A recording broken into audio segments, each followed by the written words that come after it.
Welcome to the Weekend Live Show. 508. We run down the biggest stories of the week with you every Saturday night. 508 is where I'm from. Let us know in the comments right now where you 508 is repping. where I'm from. 508 is where I'm from. Marshfield, New Bedford, Brockton, Malden, Tucsonville, Manchester, Albuquerque, Hampton, Hubbardston, Quincy, Hudson, Gardner, Manhattan, Conway, New Hampshire, the Garden City, Agawam, Poison, Plymouth, Pittsburgh, Lake Titicaca, Los Angeles. Yeah, cause we're ruthless, yeah, that's some true shit. You don't wanna mess with cheddar in this cabin that you catch in the ambulance. You have a job? What do you do? Leave your clothes, buddy, I and suck then we're scooping up your friends. 508, where I'm from. 508 is where I'm from. You lived, I'd come to your house, I'd sit outside, roast some marshmallows right in your fucking yard. NFL on the house, come on down. Let's get this party started, shall we? Hello, good evening, Turtle Riders. Welcome to the live show, ladies and gentlemen. It's Saturday night. How's everyone doing out there? Good, excellent. Give me 1 sec. Oh, let's get that out of the way. That's a bit better. Okay, cool. Anyway, I guess the turtle has disappeared.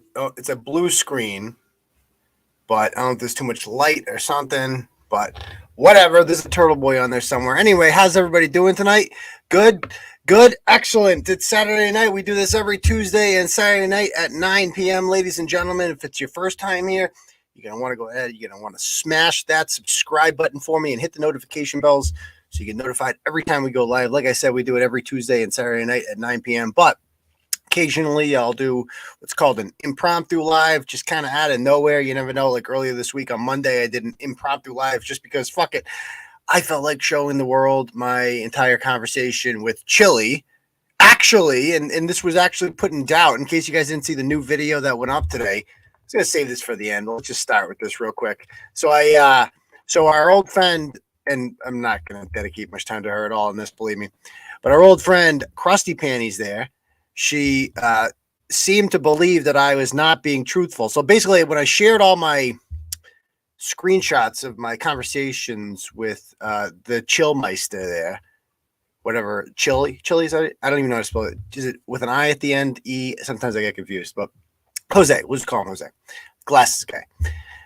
So I shared that, and it showed that, oh yeah, I'm not actually helping this guy. Actually, I did the exact opposite. I counseled him not to pursue this stupid order idea because it was bound to fail, and he doesn't understand how the law works or courts work or anything like that, and he was just going to embarrass himself. And of course, Kate would love to associate me with that because, you know, the only way she can degrade anything I do is by association. So, because we all know that I'm not going to do anything dumb like that. I play for keeps. I play to win. That's what I do. I know how courts work, unlike some people. And I showed the whole conversation, and a lot of the people in our Discord were basically like, oh, wow, Turtle Boy stands up for the First Amendment. Didn't realize that. That's interesting. Kate, you've been telling us otherwise. You've been telling us that, Chille and Aidan are working together, and actually these messages show otherwise. So she flipped out. Like, she saw all these comments in the Discord, and she's like, wait a minute, my followers are starting to see the truth. They're starting to see that actually Aidan is not this cartoon villain that he has been portrayed to be. So I just went and fuck it, and I'm like, I'll show you the whole goddamn conversation because I got nothing to hide. Let's check it out.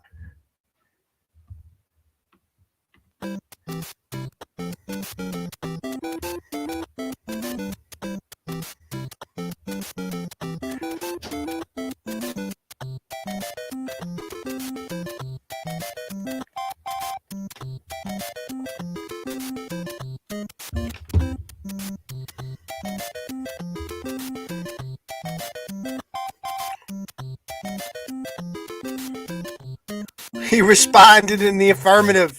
It's the thumbs up matters. Thumbs up matters, guys. Those count. It reads deeper than that. See? He's hiding something, guys. He's not being honest. He's fooling you. Don't be fooled. Don't be fooled.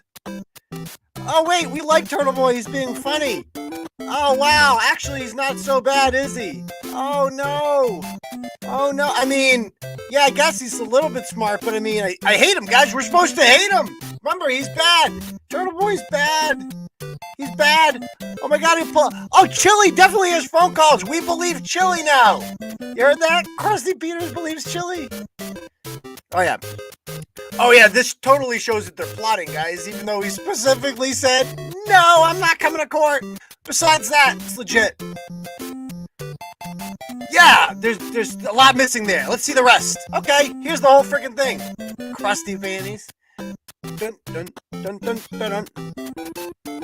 Oh, I wonder what they talked about. I'm sure it was pretty bad. Ooh, yeah, we had secret talks outside of text somewhere.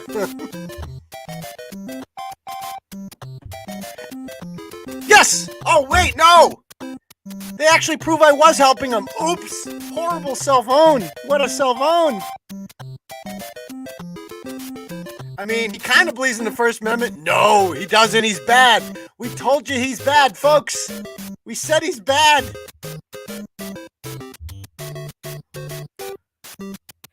Yeah, what's the implication there? Are you so you would have been allies with him if he was useful? Is that what you're saying? We caught you. We caught you, Turtle Boy. Collusion. This is Shannon LeBerry. She's a legal expert. She knows it. Listen to her. Her dad's a cop. Her brother's a cop. She's not invited to any of this shit. But that's unfortunate. See, we like Turtle Boy. They like me. They think I'm funny, Kate. What do you want me to say? Dun, dun, dun, dun, dun. He isn't reacting this way. No, yes, Chille is. We believe Chille now. I made her believe Chille. She's sipping for Chille. Oh, he saw the loss and dumped him. Yes, that's what happened. He dumped. Yes, he was all in before that. He saw the loss and dumped him. Or they were never together anyway. It's what he unliked. Yes, Aidan unliked that. She agrees with Chille. She agrees with Chille, folks. Oh, it's beautiful. It's beautiful.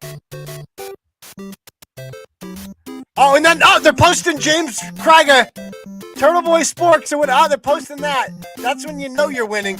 You know you're winning when you post that. Buffalo Bruises. Oh, and then this is the best part, folks. This is my favorite part at the end. This is how you know she is just, I've destroyed her. I won. By the way, David's here. Hey, Dave, how you doing? Good evening, sir. I'm good. How are you? Good. Did you see this little video here? I did. I saw it earlier in the week. It's very, very amusing how they... It's just a massive self-contradiction and idiocy, isn't it, really? It really is. And the best part about this is she got so desperate because those screenshots completely validated the fact that I have nothing to do with this guy.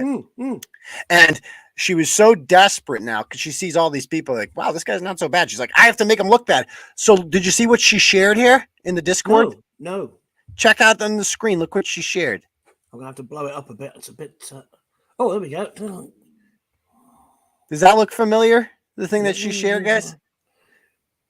That's the thing she set up. That's the thing she wrote. Yes, this is from February of 2020. That's 2 years old, yeah. It says, Turtleboy Sports Forever says the following. Kate, I know you're watching right now. Now, this is when she had a TRO on me for a few days, and I hadn't had a hearing yet. And when I went to court, I won. Again, I beat her. And it says, Kate, I know you're watching right now. This is the Turtleboy Sports page said this.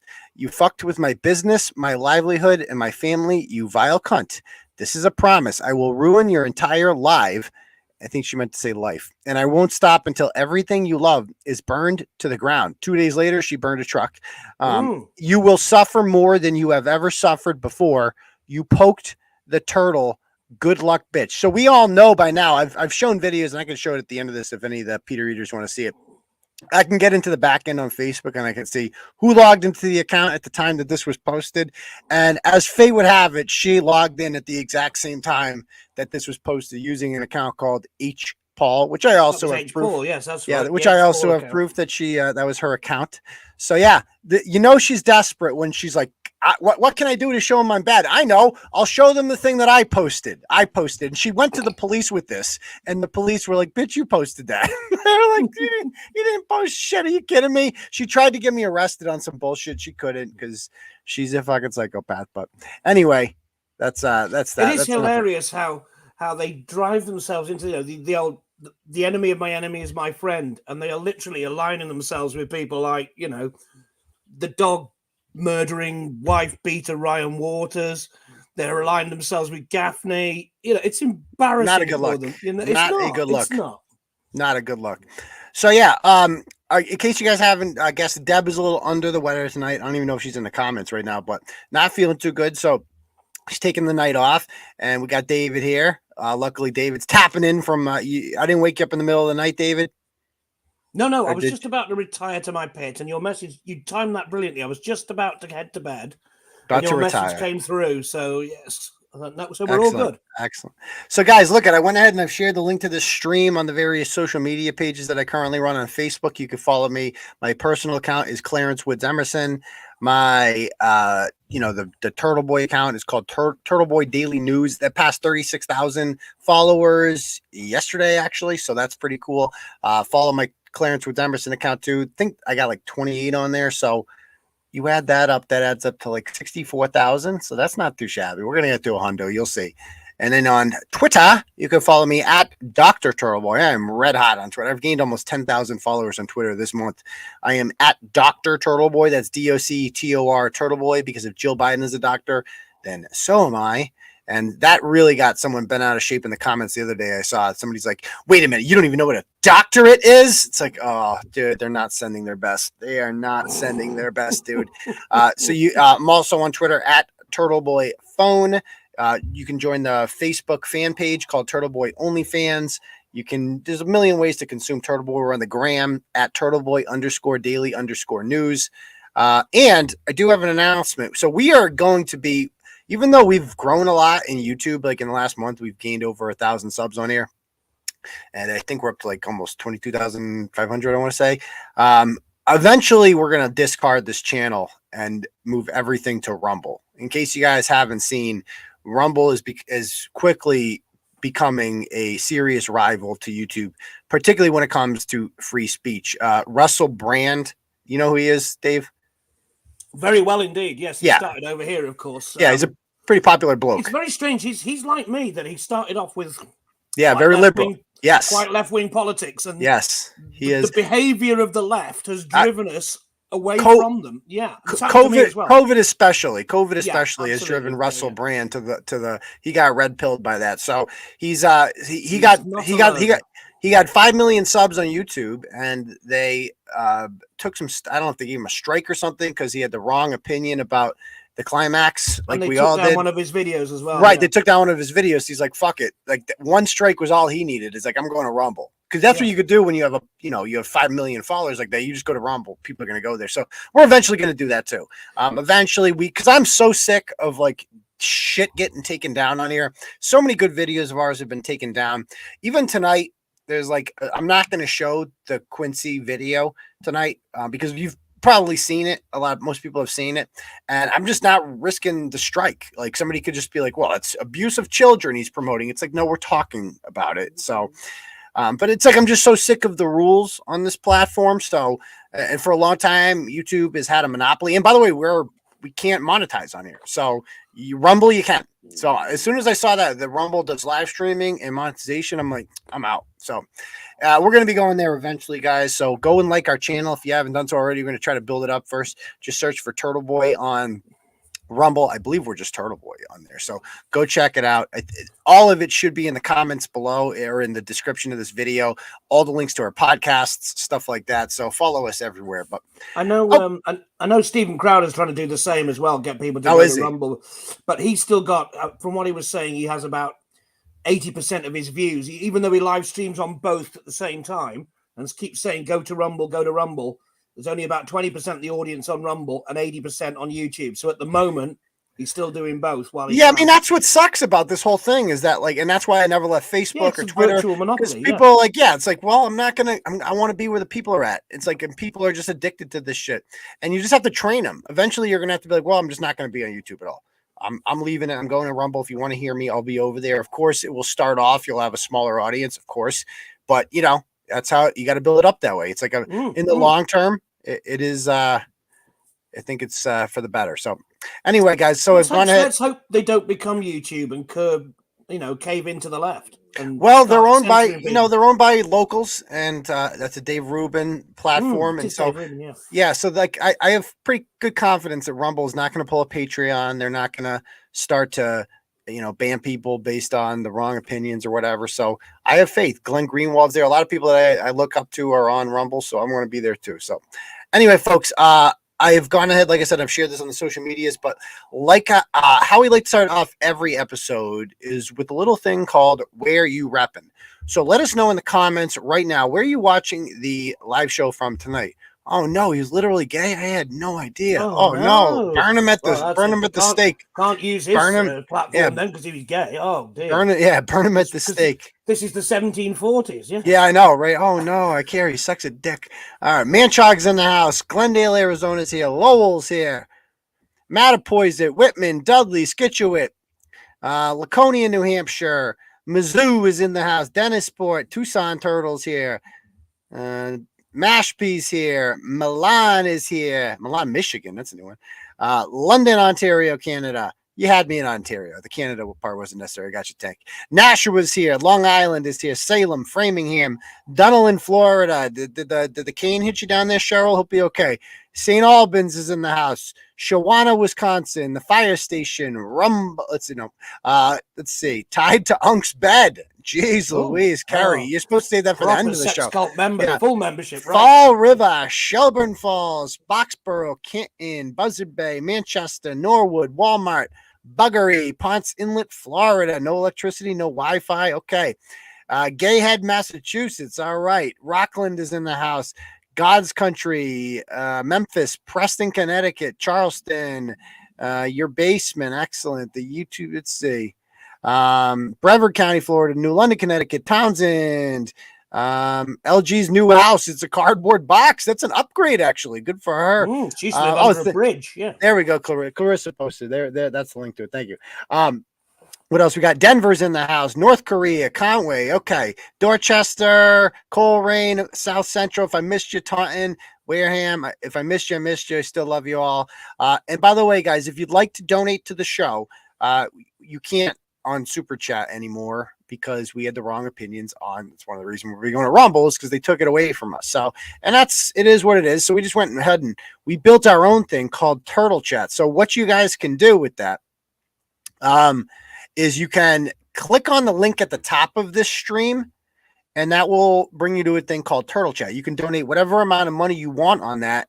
You won't be able to have your thing come up with like a different color like before, but you will be able to donate whatever amount and write a message. I will get an email notification about it, and I will bring it up like this way, like that. Okay, like Superstar sends $100 and said, can you do a show making spinner baits and call everyone a dick suck? That would be so cool. Only if I can cough.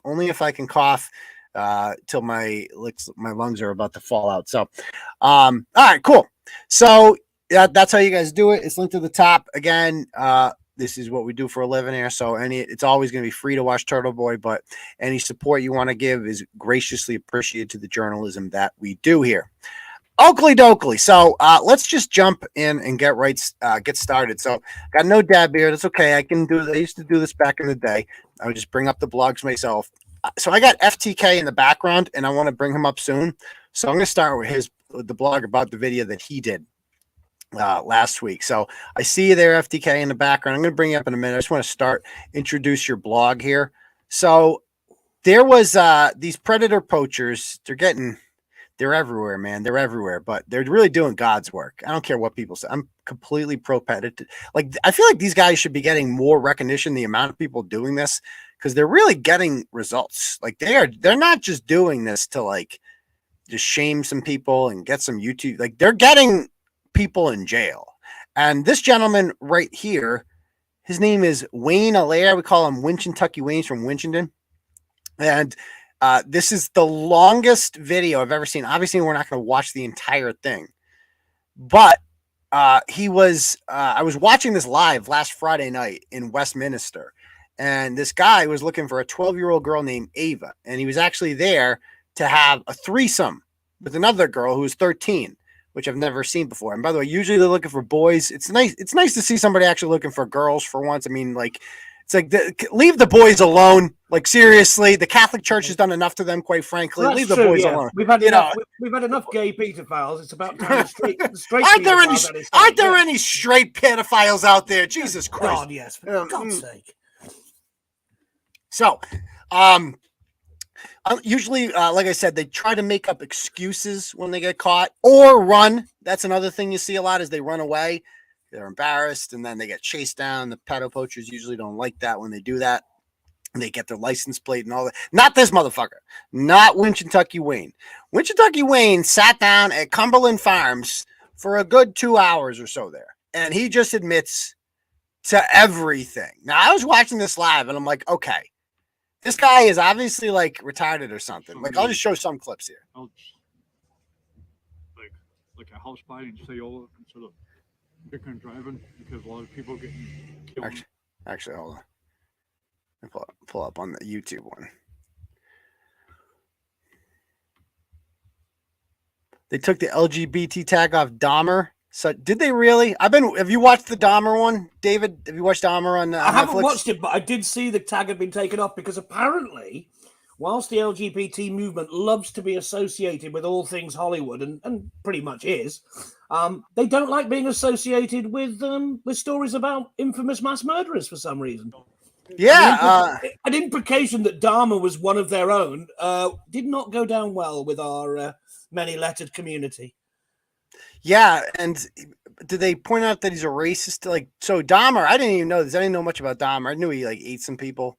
Yeah, and wasn't there a family in like the Wild West that ate each other, like the Dahmer family? I feel like whatever. Maybe I'm gonna Google that. The Dahmer family. Is there? Oh, it's the Donner part. Like Donner? Wait, no. As in Doner kebabs, yes. D-O-N-N. The Donner family. Yeah, like, so it's a little confusing. They ate each other too. They were American pioneers who got in a wagon and they ran some mountains and they all ate each other. And then so weird that the Donner and then Dahmers are also cannibals. But either way, I've been watching it. I'm on like part 5 or whatever. It's just, I mean, there's a lot of gay shit in there. It's like a little, like, I'm just, okay, I get, they're going to fuck here and he's going to drug them and, you know, he's going to drink their blood and like crazy shit. But anyway. Surely he's clearly a member of the LGBT community then. Why would they want the tag removed? Probably because he ate a bunch of people.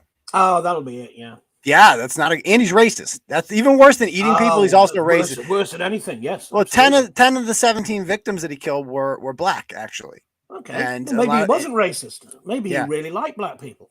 Yeah. So anyway, so let's watch some clips here of Wayne. See what this guy's like. Yeah. Actually, look at it. First of all, this is the fucking picture.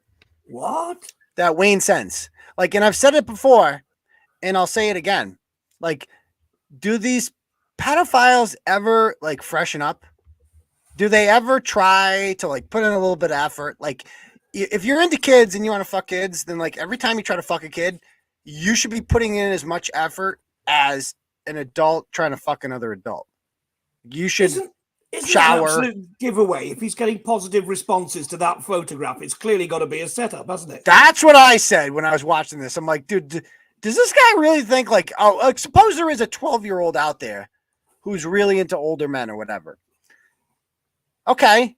Not this older man. Like, what? Like, you're into bald men? Like 48-year-old goofy looking bald men? What? This guy? Okay, I mean, he's not Tom Cruise out here. It's like, dude, he wants you. Like, you. How did you not know this was a setup, dude? I suppose it could be the reverse psychology being. If anyone's going to go for that, they must be sick as hell, and they're going to love that. Yeah, aren't there any handsome pedophiles like that? Just like no, I guess not. I guess, and they don't get dressed up. Like, you see what Wayne wore here. Like, dude, this is a date, motherfucker. You couldn't like put on some nicer clothes or something. They always do this anyway. What is he wearing? Is that some sort of yellow raincoat? He's got like a sou'wester or something. It's like a hoodie or something. Oh man. First impressions. Yeah, it looks like you. Yeah. Yeah.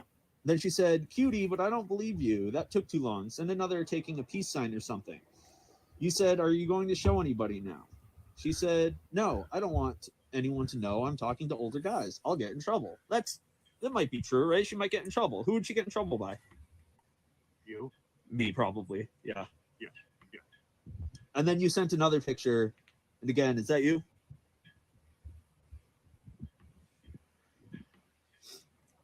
She said, where's the peace sign? That makes me think you're fake since you didn't follow directions. You said, why is that? What is the peace sign?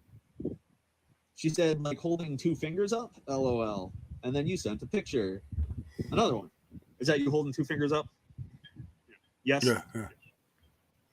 What? What the fuck was that? Look at this. That's not a peace sign. That's scratching your head or something. Why are you so paranoid about it? Obviously, she lied because I looked at her phone. Oops. Yeah. By the way, the whole time he still thinks he talked to a 12-year-old. He has no idea he's been catfished this entire time. Still. She said, yes, why? Yep. You said, where do you want me right now? Looks like you're still doing homework. He sits here for like an hour. I was watching TV with my uncle before he goes to work. What do you mean? She was watching TV right next to me. Oh, the times you said, what are you wearing right now? What do you think the answer would be so far up to where I'm talking to right now? Because that was like a week ago. Yeah, trying to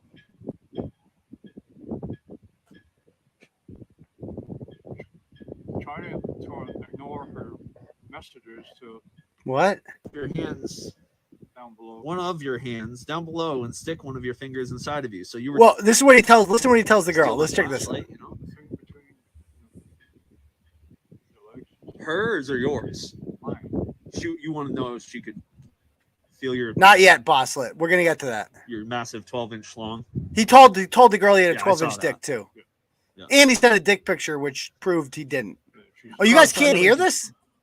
Wait, it's very low. It's okay. I can hear it, but it's just a little bit low. His dialogue. I can hear the predator poacher. Can't really hear the guy in the high vis. Okay. They go by condoms and stuff.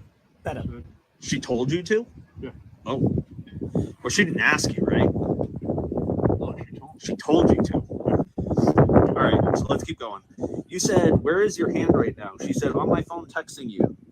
You said, put one off your hands. Down below. One of your hands down below and stick one of your fingers inside of you. So you were telling her to do what? Finger herself. Oh. Then you asked, where is your boob picture at? Where is your hand right now? Put your fingers somewhere right now. Now I'm going to say I'm skipping a lot of her text because they... Okay, so that's just like 2 hours of that. The dude actually goes over to his car and he starts getting weird in the car. He starts getting like kind of nervous. Now I didn't see the chat logs for this, but they got even better than chat logs. They got an entire voice conversation. They recorded this guy, I would say, wiretapped is the way word, but they got a call and they got this dude talking to what he thinks is a 12-year-old girl. And so this guy is going to pretend to be just listen to this shit. So what's up? Yeah. Are you in your bedroom? Yeah. Why you keep asking? What? Why you keep asking? Are you naked? Yeah. What? Yeah. Yes? Yeah. Dad, Why how you many... keep asking me? He thinks he's Why talking to a you keep 12-year-old. asking me? Just one. But you keep asking. Yeah. Where are your fingers right now? Where are your the fingers phone. right now? Well, both of your hands are on the phone? No. 12-year-old. No. What do you want the other hand? What do you want the other hand? What do you think he's going to say? Down below. Down below where, Wayne? Doing what? Where's your fingers at right now? Where do you want it? Inside you? Oh, God. There, Wayne, stop it. Okay. Inappropriate, Wayne. It tickles. What? It tickles. This goes on for an hour. This literally goes on for an hour. So, we are going to bring on now the guy from his predatory poaching organization is known as FTK for the kids. Because he does this to help save the kids from these monsters. So we got FTK there. How you doing, FTK? Oh, great. How are you? I'm good, thank you. So great work with this recent poach. I was watching it live when it happened. I was very entertained by it because, I mean, this is your 8th catch, I believe, right? Yeah, this is my 8th personal catch, and I've been on about 14, I think, total now. So this isn't a grinder catch. How'd you meet this gentleman? This is on an app called Meat24. That app is filled with child predators, people looking strictly for What's it kids. called? Meat24? Yes, MEET 24. It hasn't been flagged by the police or anything like that if it's known for predators? Meat24. Nope. And the owner of that app actually owns 2 other apps that run off the same database, so it can be I talk on Meat24, but they're talking on Meat for You, and I don't remember what the other one is called. But they're all on the same database, so any of us could be on a different app at any point in time. Okay. It's like strictly for people who are looking for kids. There's no real women on there, and all the guys. But is that what it's designed for? Is an app specifically designed for people to meet kids? That's not how they market it, is it? No, definitely not. But there's no real women on there. So when they find a real woman, it's all girl. All right. And so this guy messaged you. So he's on there and he messaged you and you were like, he initiated the conversation? Yes, always. They always reach out first. I never, ever will reach out first. Now, is that for legal reasons? Yes. Okay, because that makes sense. Because it's entrapment, I'm guessing, or something like that. Yeah, the defense attorney would argue. Right. Right. Okay. And so prior to doing this catch, so you do all this background, you agree to meet him in the middle of Westminster. Did you contact the police beforehand? So all I do is I let them know that I will be doing something that night, and that's any further details. The defense attorney could have a ball with that. Okay. So all I want to do is let them know that I'm going to be in Westminster for the night. I'm assuming there's a meetup happening. It's been, they initiated the meetup. I don't. So I let them know that they've initiated it. And I don't even give them an exact time. I give them a roundabout time. I give them like a 3-hour time frame. All right. So, because I was watching this live and I'm like, when are the cops coming? I was about to call the cops because I'm like, this is taking forever. I'm like, when does this end? Because this guy is clearly not going to leave. Have you ever had a poacher or a predator like this who like just doesn't leave for whatever reason, just wants to talk to you for 2 hours? I've personally not had anyone stay around for that long. Actually, I did. I did have one person. I asked him to take a seat. That's catch number 6. I asked him to take a seat, and he sat around. I think we were there for an hour and 45 minutes, almost just as long as Wayne. They can leave at any point. I don't tell them that because there's no need to. If they want I guess so. Yeah, you're right. They kind of know that if you don't know that you have the right to leave, well, that's on you. Yep. Exactly. So they know that. I mean, this guy. I think when I was watching it, and I think a lot of other people agree, he's definitely like retarded. Like he's not all there. Would you agree? He definitely has some sort of developmental delay. However, I wouldn't consider him mentally handicapped or having any sort of mental super dysfunction because he has 3 jobs. He drives on the road license.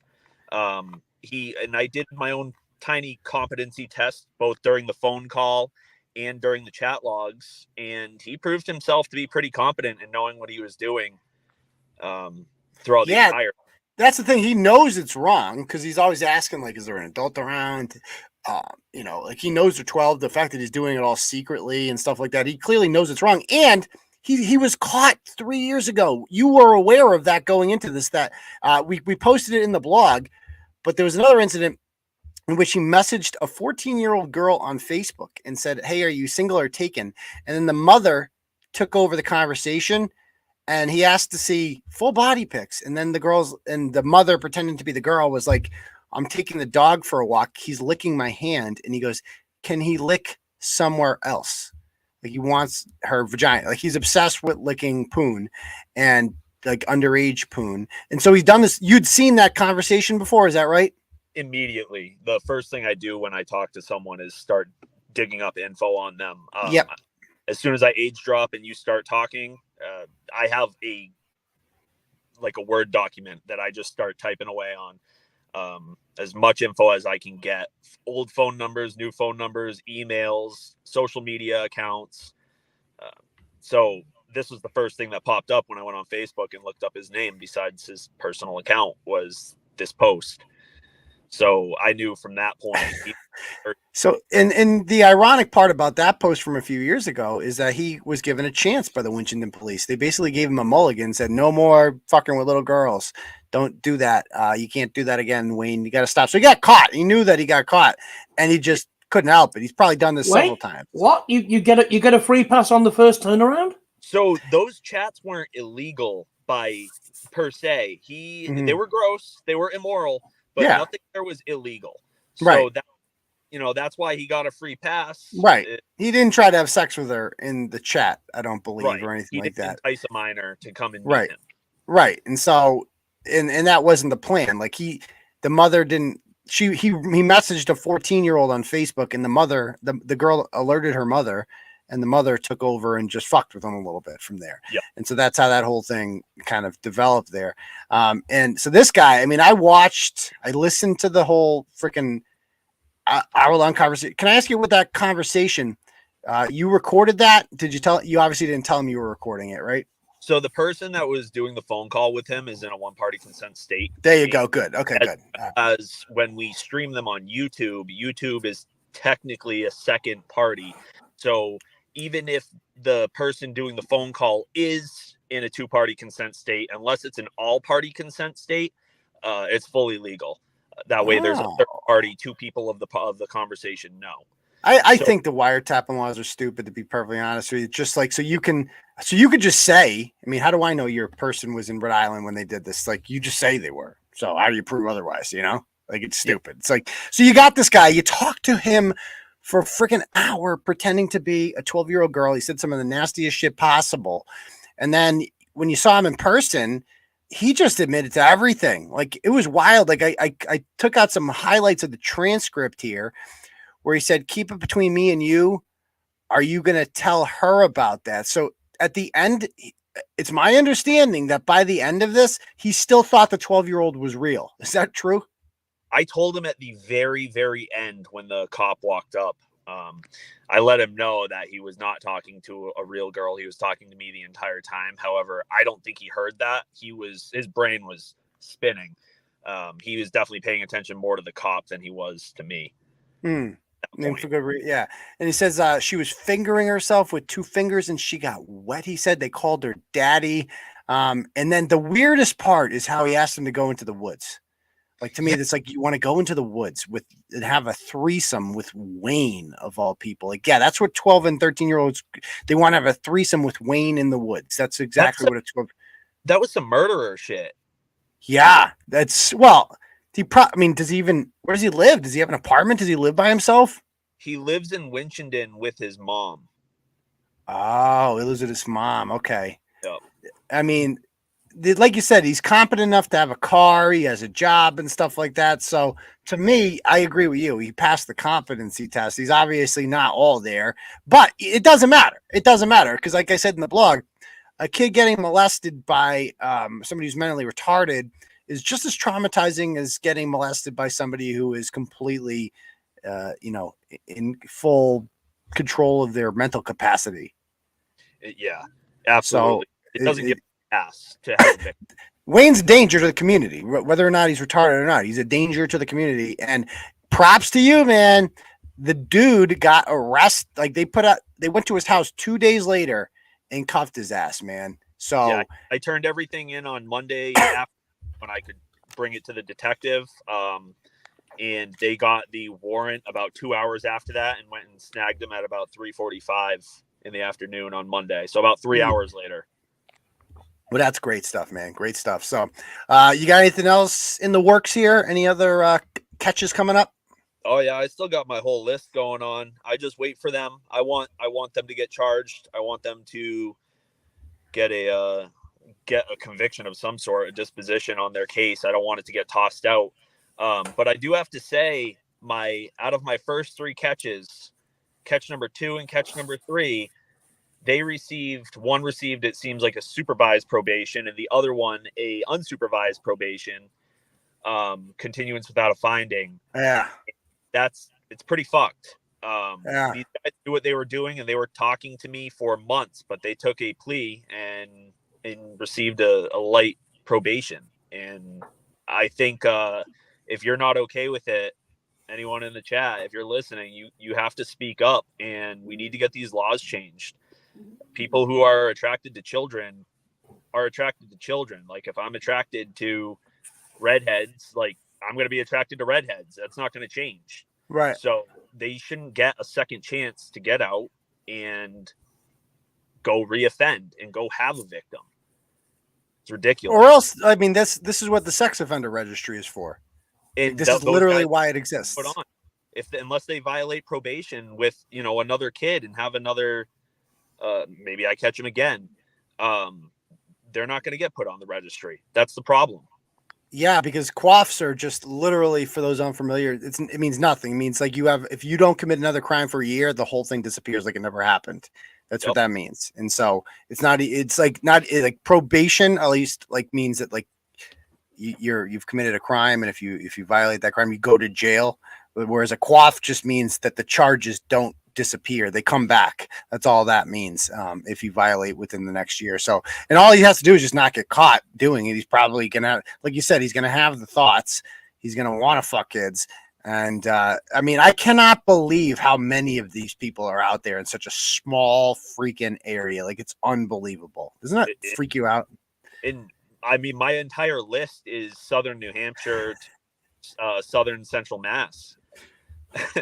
Yeah, that's a good one. Kids are dirty, gross, and annoying. I'll never understand how somebody could get attracted to one. Good question. Oh dear, there's lots of sick jokes along that line. So, like, when Wayne takes a little girl by the hand and leads her into the woods, and she says, "I don't want to go in the woods, I'm scared," and he says, "Oh, you think you're scared? I've got to come out on my own." Oh, stop it, David! I mean, heard it during the interview. He said 2 of his ex-girlfriends had passed away, and that was some scary shit. Because, like I said, bringing a girl out to the woods, a 12-year-old girl in the middle of the night, out into the 40-degree, 15-mile-per-hour wind woods, no one's gonna hear a little girl scream.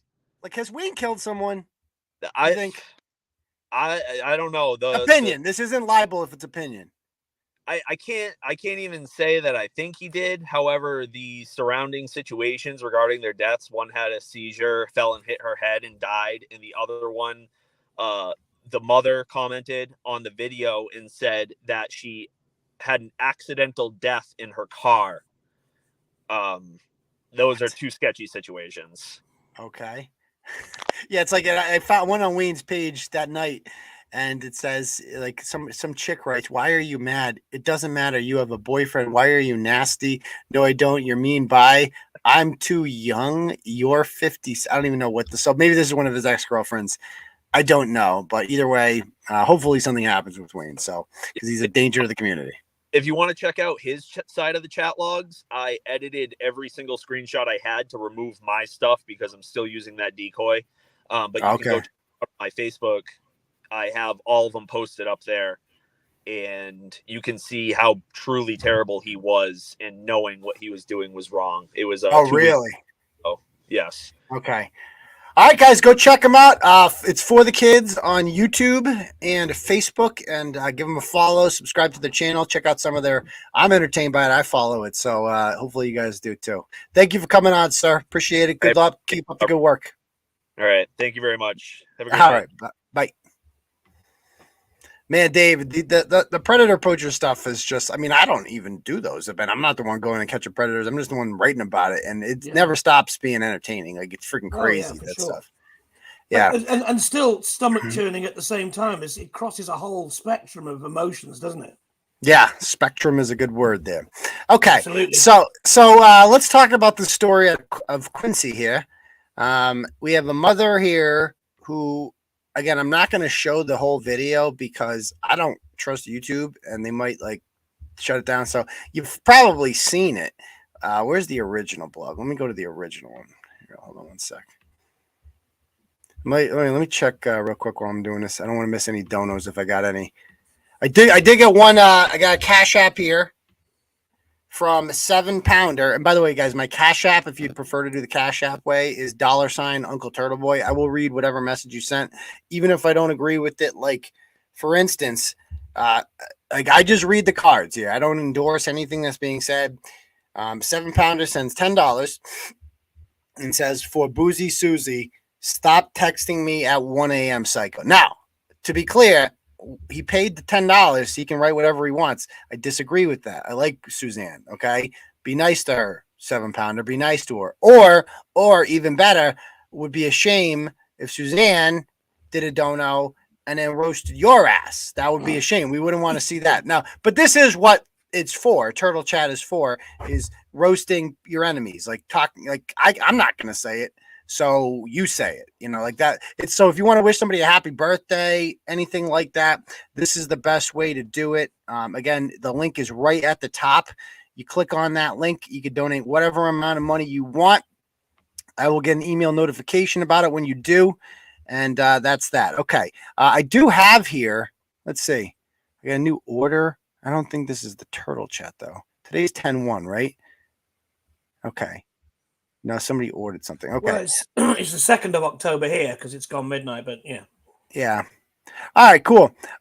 So again, if you guys want to donate, it's right at the top. You're supporting independent journalism. You're helping us out. You're helping us expose assholes like this piece of shit, who, by the way, would not have been.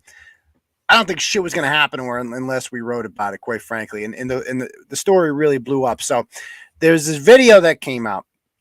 This mother is filming her daughter fighting another girl, and the girl at the beginning is her daughter is you know, grappling and not winning the fight. I don't know if she's losing it, but then mom jumps in with her. What does the sweatshirt say? The sweatshirt says, "If you like what you smelling, we selling it." Classy. And that's the mom right there grabbing the girl by the hair and ripping her and pulling her, and then the daughter comes over and gives her the American History X stomp to the face. The full Edward Norton, yeah. Yeah, the full Edward Norton on her ass, and then does the fucking splits on her somehow.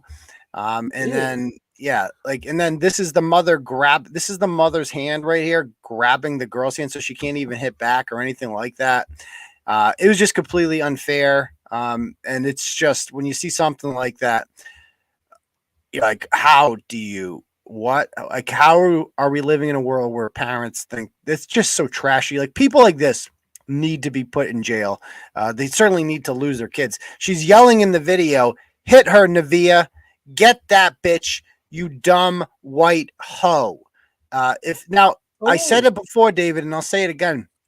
If this was a white mother and a black girl being dragged by her hair and allowing the white daughter to stomp on the black girl's face, well, they yelled, "You dumb black hoe." How do you think that would go, Dave? That would go down badly, and it would be almost national news, probably. It'll be just showing us how symptomatic racism is in Donald Trump's America. That's the legacy that Trump has left us.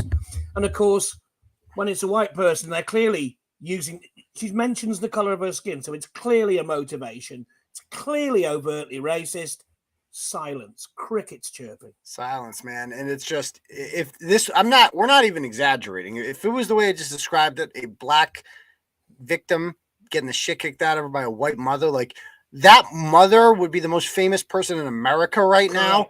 And there would be a national, like, we need to have a conversation about race, y'all. Folks, we need to get together and talk about equity, and this is all the fault of that. This is symptomatic of systemic racism, and we need to have some DEI training up in this bitch. People be selling the training packages left, right, and center. Yeah, it would be going like hotcakes. So, what happened to? Have you heard? I don't know. I've lost. It's just disappeared from the news. The guy, I think it was in Dakota, who ran over a black kid because he said he was a Republican extremist. Yes, white guy, and his nothing. If that had been the other way around, it was a white kid. The kid that got killed was white. They were both white, right? Black. He was black. He's white. Oh, he's mixed race. I don't know. Yeah. And there was a white guy, and he said that the black kid was a Republican extremist, ran him over and killed him. He did.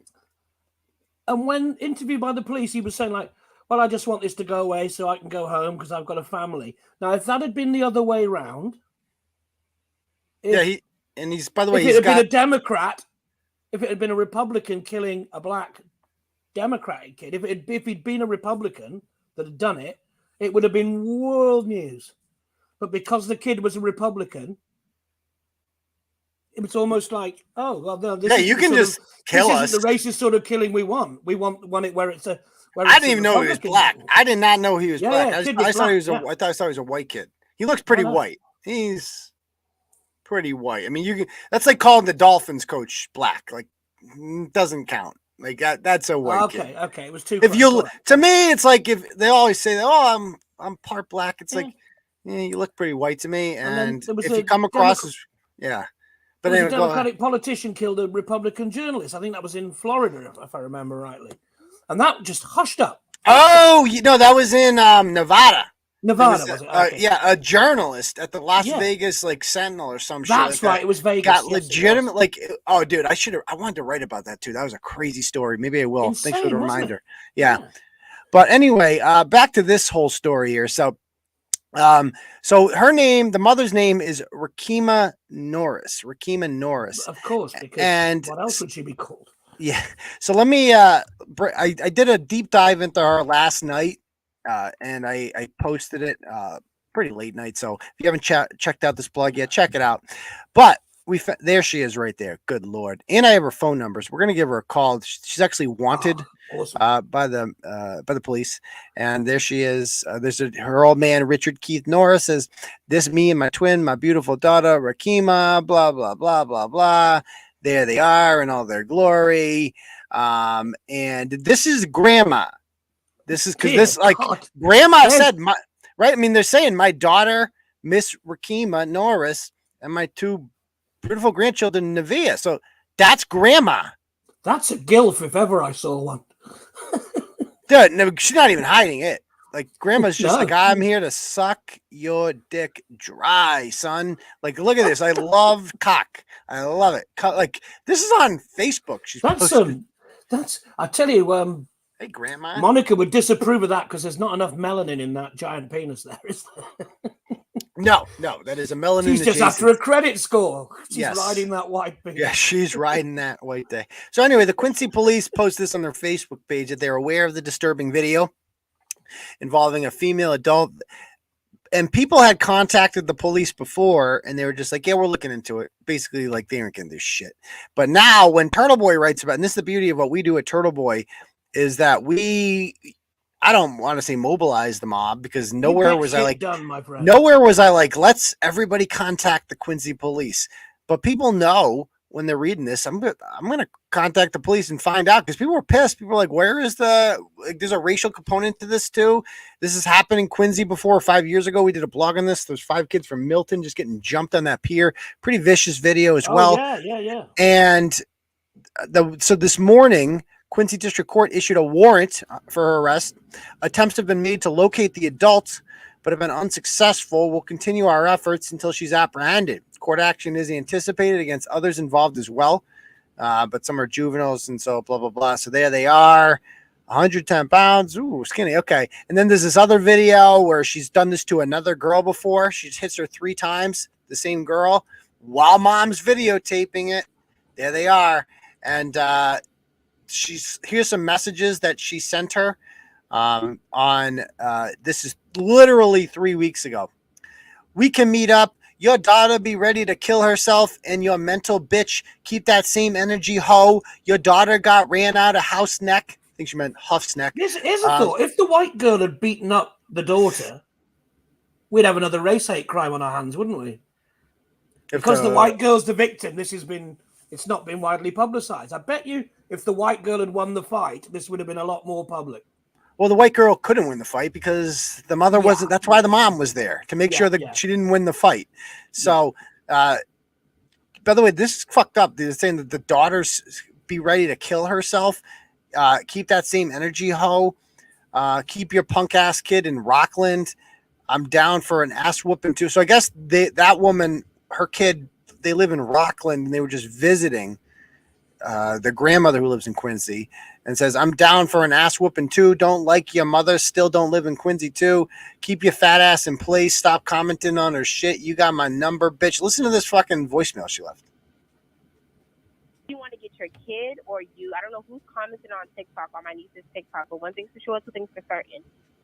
I'll pull up to your house, I'll beat you up in front of your fucking kid, and I'll drag your fucking kid. She wants to kill herself, right? I'll drag her right to the fucking beach, and she'll be buried. That's it. You'll be picking out caskets. Stop fucking playing games, Avery. We don't got time for this, Avery, your mother, whoever the fuck it is.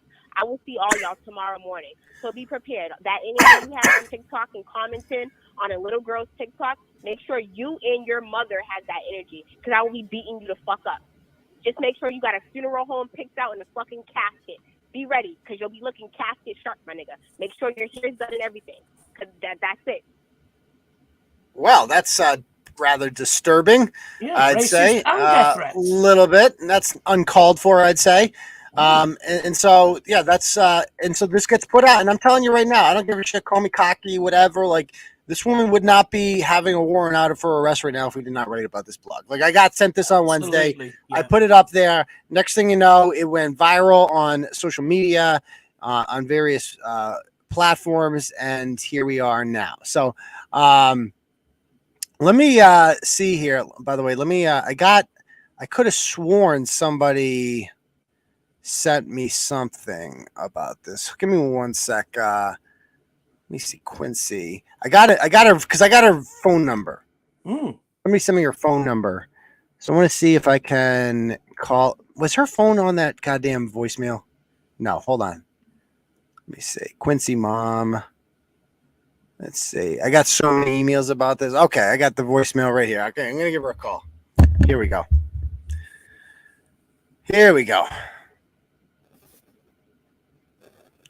Let's see. We got live to tape.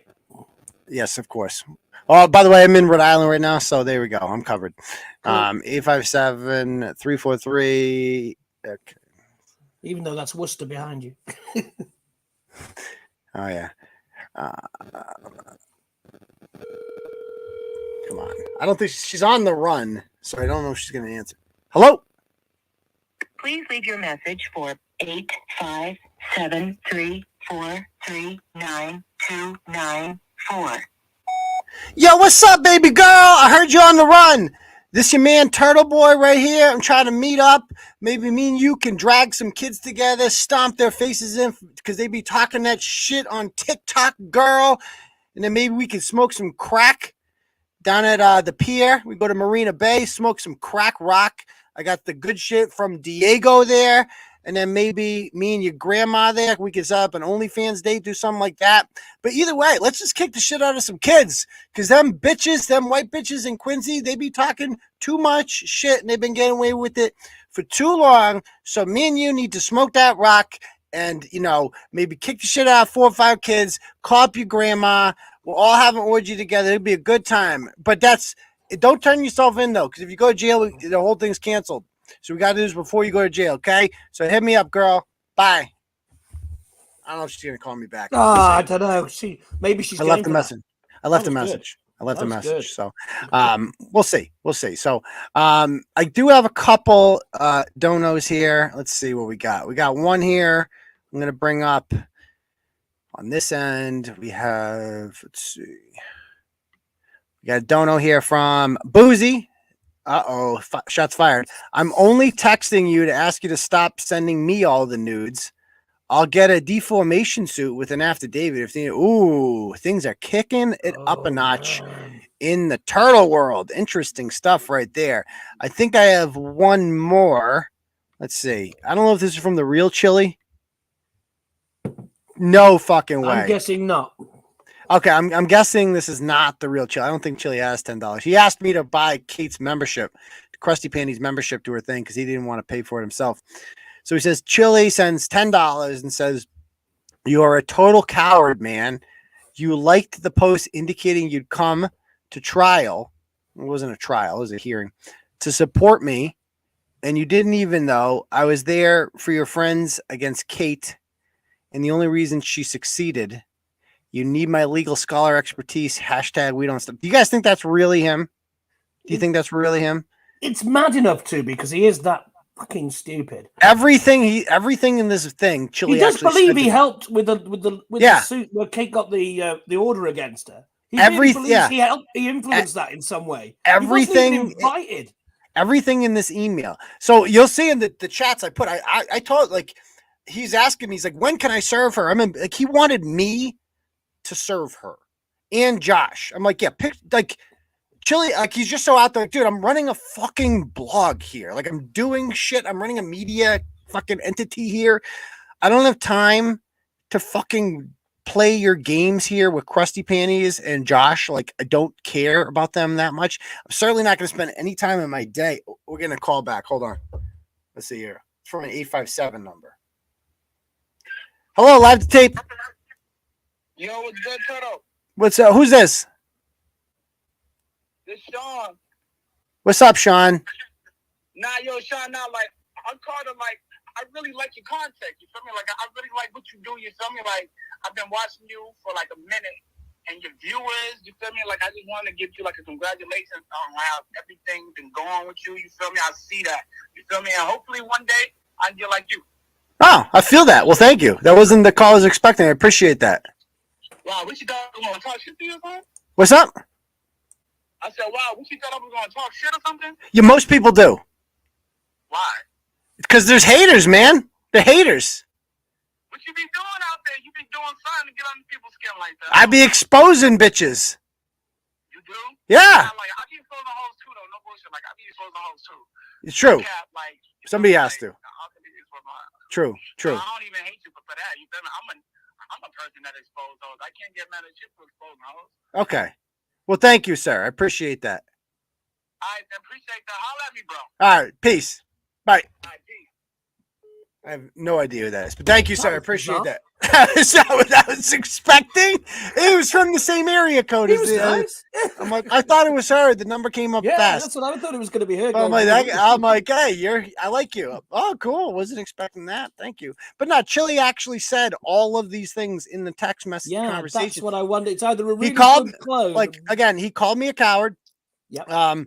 He was all upset because he believed me giving a thumbs up to a post was me saying, yeah, I'll be there. When in reality, my thumbs up contract, man, right my thumbs up was nothing more than me being like, good luck, dude. Like this is my face I'm making when I'm giving you a thumbs up.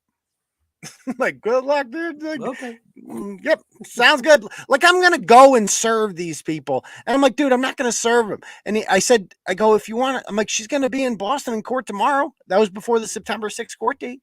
It says it right in the conversation. I'm like, she's going to be in Boston tomorrow. He's like, oh, great. And he showed up. At no point where I was like, dude, you should totally come here and do this. I'm like, she's going to be here.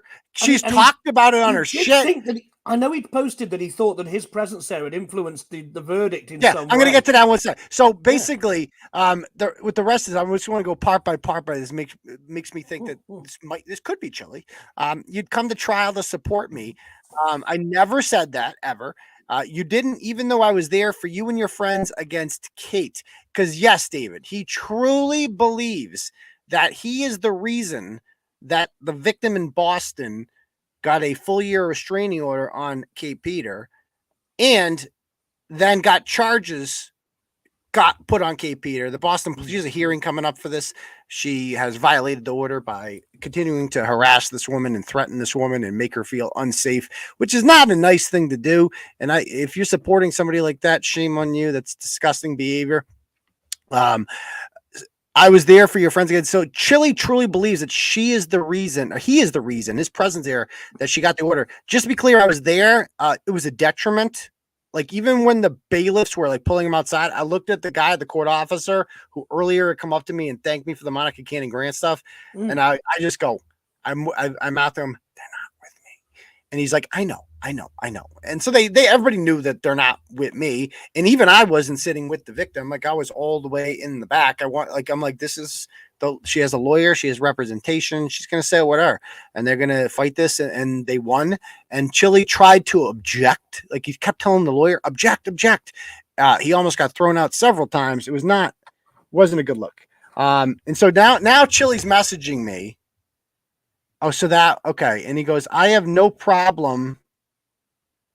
He goes, it's not from me. I'd claim it. I have no problem being on the record. Chille, you should come on, man. Just come on. Let's just talk about this. I think Chille should come on. Okay. Now I have nothing against this guy. The reason, I mean, I was a little pissed when he threatened to like post our conversations. So I'm like, okay, I'm just going to beat you to it then. Don't threaten me with a good time. And so I said, you should come on if you'd like to come on. So I'm going to post here. And I'm sure a bunch of people would be like, you got to only Chille can prove to me he's Chille. So if Chille would like to come on to defend and talk about the messages, he's fine to do that.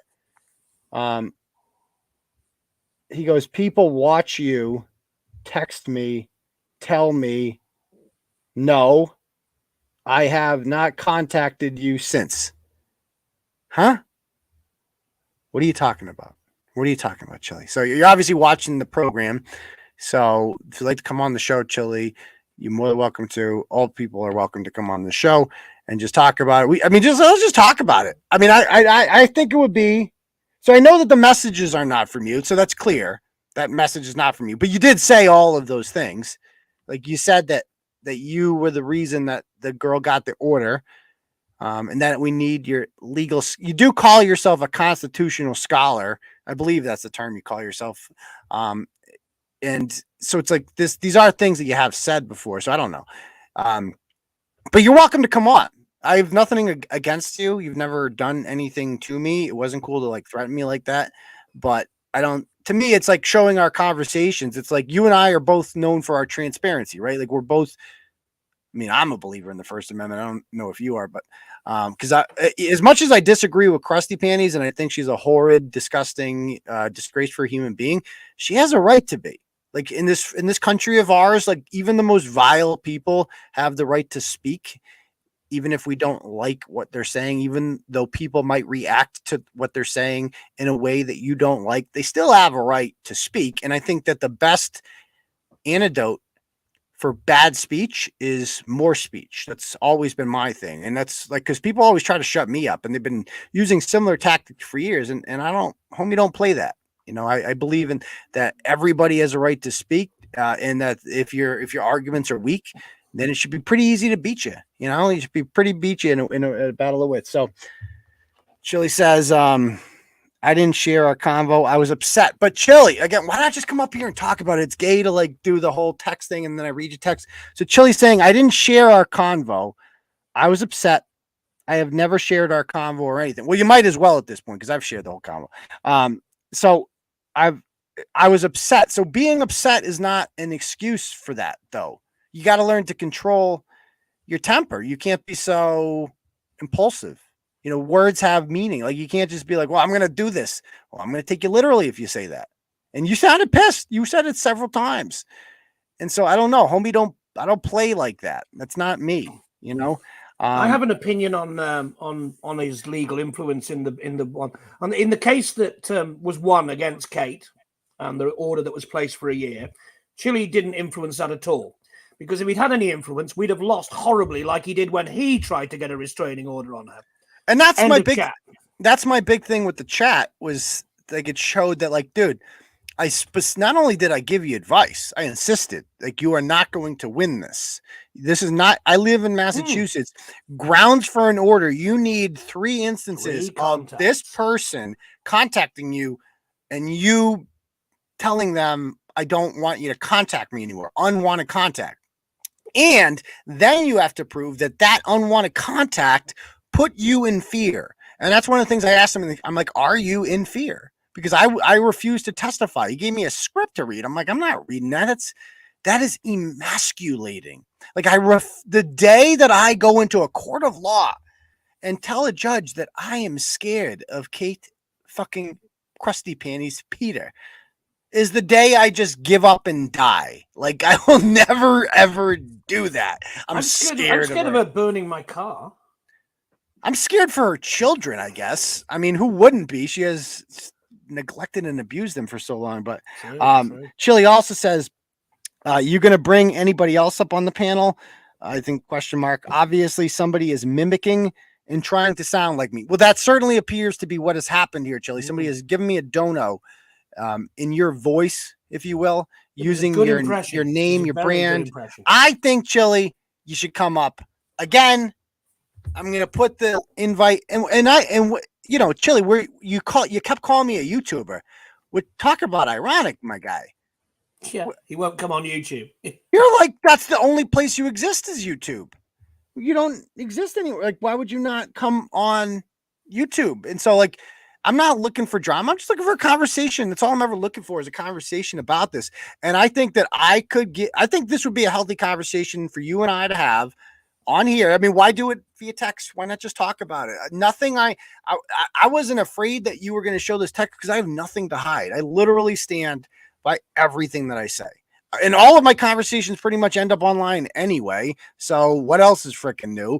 Even videos I make end up online, like they always do somehow. So again, Chille, if you like, I think a lot of people here would like to hear us have a conversation about this. My followers certainly will. I'm sure yours certainly would. You don't think my followers would like to hear a conversation between the two of us? I think the followers would. I wouldn't because Chille bores me shitless, but that's by the by. But it would be funny. Like, it would be funny to hear this conversation. It would be entertaining, yeah. And I wouldn't shit. I'm not here to shit on him. Yeah. Listen, EB makes a great point. Don't be scared of Kate, but you should be scared of the panties. Yeah, her panties are another thing. Yes, that's a very good point. So again, Chille, I'd invite you. And again, you said you were going to release our voice. You said you recorded our conversations. Can you at least admit there are no conversations because we didn't talk on the phone? Can you admit that in writing, my dude? Because there seems to be a little discrepancy with that. But anyway, I don't know if he's going to come on. If he did record your calls, that's wiretapping, unless he. Because he does. I mean, most 39 states have no wiretapping laws. I know. We do have another. We have another one from Carrie T, which means it's going to be a little bit risque. So let's see what Carrie has to say. Carrie sends $30 and says it's late night time. Nothing like watching Unc from his bed. What the? Tied up, waiting for the good water. Okay. She's a feisty one. Okay. So thank you very much, Carrie, for the dono. I appreciate that very much. Turtle Rider, hashtag Turtle Rider 413. Is 413 like a dialing code? It's Western Mass. Is that I see Delete Lawz in the backstage, but I feel like this could be anybody pretending to be Chille. Can you just wave to me, Chille, to make sure it's you? I don't want to get porn bombed because Chille's definitely not afraid to show his face. Oh, it is. It's him. Hurrah. Or is it? Or am I being catfished here? Chille, how you doing? Is that you? What's going on, Aidan? How are you? That's me, man. What's going on? Not much. All so, anyway, so I have nothing against you. Like, I didn't appreciate the what I considered to be a threat to post our messages because I'm like, okay, I'm transparent. You can post my messages. I'll beat you to it. That's why I did that. Yeah, just two guys with egos. So do you really think that you are the reason that she got the order in Boston? It's not at all what I said. I said I contributed to it. I added energy to the room. The judge knew that there were multiple people coming down on her, and it looks like she's going to have another lawsuit now because of the things that she did that caused some major problems for a friend of mine. So it looks like she's going to be sued by him too. So it's, and then this next week, we'll get the RO in California. I'll get the RO against 4 of these disgusting people. And then after I get the RO, if they violate it, then that the long arm statute of California will come into effect. So it's just disgusting. What gives you the confidence after all of these losses? Like you've tried to file for 2 orders against her. You've lost them both. You filed this federal lawsuit in Chile. I've been sued for defamation dozens of times. The bar is insanely high. I've read your complaint. In my legal opinion, it will never make it past, never make it to discovery, never mind trial.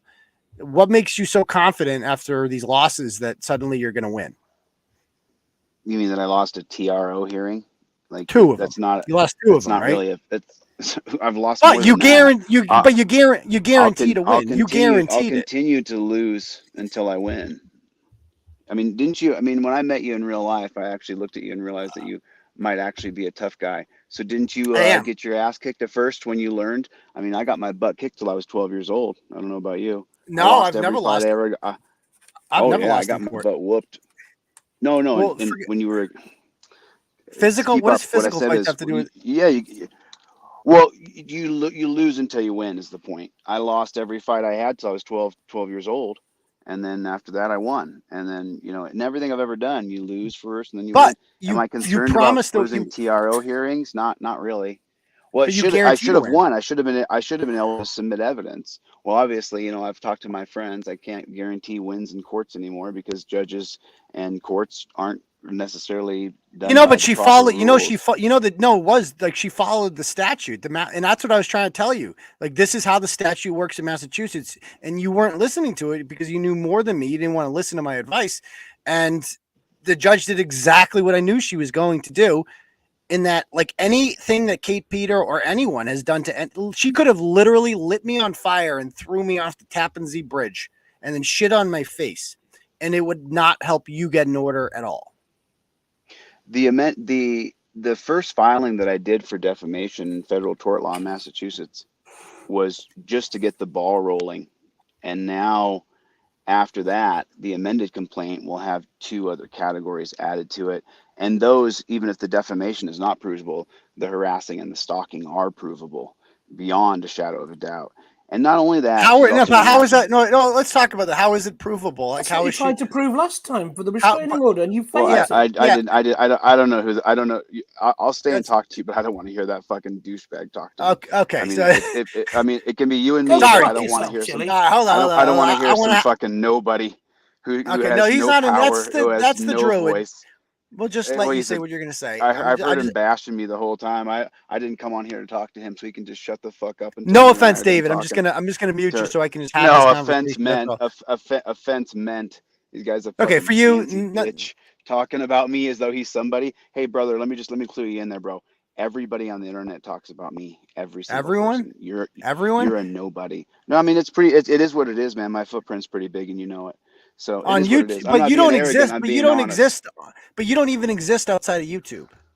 That's not true at all, brother. Where are you? What's your presence on Facebook? I had 300,000 subs on TikTok, and I just started a Facebook. I mean, it's not a competition. See, you guys don't understand. These social media platforms for you, and let me speak for you, Turtle. Let me speak for other people. There's people who their social media platforms, whether it be TikTok, Facebook, Instagram, YouTube, this is their goal, and it's not mine. So we're not the same. I see things different, and I don't want to. This isn't my stopping place. This is my starting point. And I've only been around for 6 months. No one ever talked about me before January. I wasn't even online. So I just started most of my followers had never heard of you. Most of my followers. Great, man. And listen, and I'm not trying to compete with you, Turtle. I wish you nothing but the best of luck, dude. I'm sorry I bowed up to you, and I'm sorry you responded the way you did. I wish we. What did I do? I didn't do anything. What did I do? You got your. Well, if we, I mean, I can have a cordial conversation with you. We don't have to scream at each other. Yeah, I'm not screaming. So you got your ego involved, and I had said I huffed and puffed and said I was going to release our phone call, and then you got your ego involved, and then you went online, talked a bunch of smack about me, and I didn't talk smack. How did I just showed our conversation. That's all I did. You narrated it. It's no big deal, dude. It's fine. I'm just. I mean. I just think there's more appropriate ways to do things between people who should actually be allies, or at least be. No, but I disagree with that. I don't believe anyone should be allies. I don't this isn't World War II. Like allies, I don't believe in allies. Yes, it is. You're right. It's World War III. we're in the fight of our lives for our freedom in this country. Motherfucker, I'm Switzerland. I'm the guy that just fucking goes on living, dominating life. I don't do allies. I do myself. That's it. And again, because everyone is a friend to no one. That's what I am. I'm a friend to no one. Let me be very clear. I'm not your friend. I'm nobody's friend. I'm not here to be anyone's friend. I'm here to report the truth. Aidan, you're right in line, bro. You're taking care of you and yours, and you're worried about yourself. And am I incorrect here? I'm not saying anything that's not true, right? You're worried about your life and what you're doing and your focus and your vision and your path. Right? Okay. Those are the things is that fair to say? You're concerned about those things. Yeah. I'm concerned about this country, and I'm concerned about making sure that our rights are instilled. And that's where my whole thing is, you know. I mean, I came on here just to, you know, because we have someone else. Can we take a vote? I just want to take a vote in the No, I want to vote my comments right now. Vote 1 if you guys think we should end this conversation. Vote 2 if we should continue it. I just want to see if people think we should continue. I don't care. Talking the comments. I can go now, dude. I came on here to talk to you. If you need to get a poll from your audience to see if you can have a discussion, I'm just seeing if people are interested in you. That's all. And it seems like people are interested in me. Turn on YouTube, brother. Anyway, I'm on YouTube right now. It seems like it's just a big ego competition, man. I came on here to try to clear the air because we have a mutual friend who said that, you know, Aidan's not a bad guy. You know, I probably got a little too aggressive with him, and he got his ego involved, and we should really clear the difference. So I just called to just be like, you know, look, you know, we really shouldn't be battling one another. It's pretty pointless, you know, for us to be fighting each other and stuff like that. You know what I mean? But if you really want me to say what my part is, you know, when I read your comments here, there's people in here who say, oh no, he just called me. I didn't call any of the people in your audience. You know, if I want to say something to you, Aidan, I will just pick up the phone and say it to you, or I'll text it to you. I don't go through third parties. I don't have fake accounts. I'm just straight up who I am, and I don't hide anything. But people saying that and then the really funny part. Well, we gotta move. We got some more things we gotta cover here. So thank you for coming on. Thanks for having me. Take care, dude. All right, bye. All right, sorry, Dave. It was going to turn into a whole shouting match there. I had questions. You're quite right. Now, I don't mind you muting me, but as soon as you muted me, you took a load of cheap shots at me, and I want to punch the cunt in the face. Oh, I know. It's like, and I know where that was going.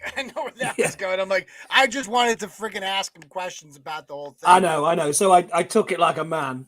But I'll tell you what, the day I care about what that fucking retarded Spectrum wanker thinks of me is the day I bloody top myself. What a fucking moron.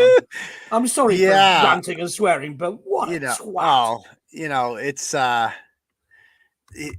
he's not my cup of tea. I'll tell you that much right now. But again, I don't support him. Don't get me wrong. I'm not going to side with Kate Peter just because. Yeah, I also don't support Kate. Right. There's another thing out there. It's okay to hate both of them.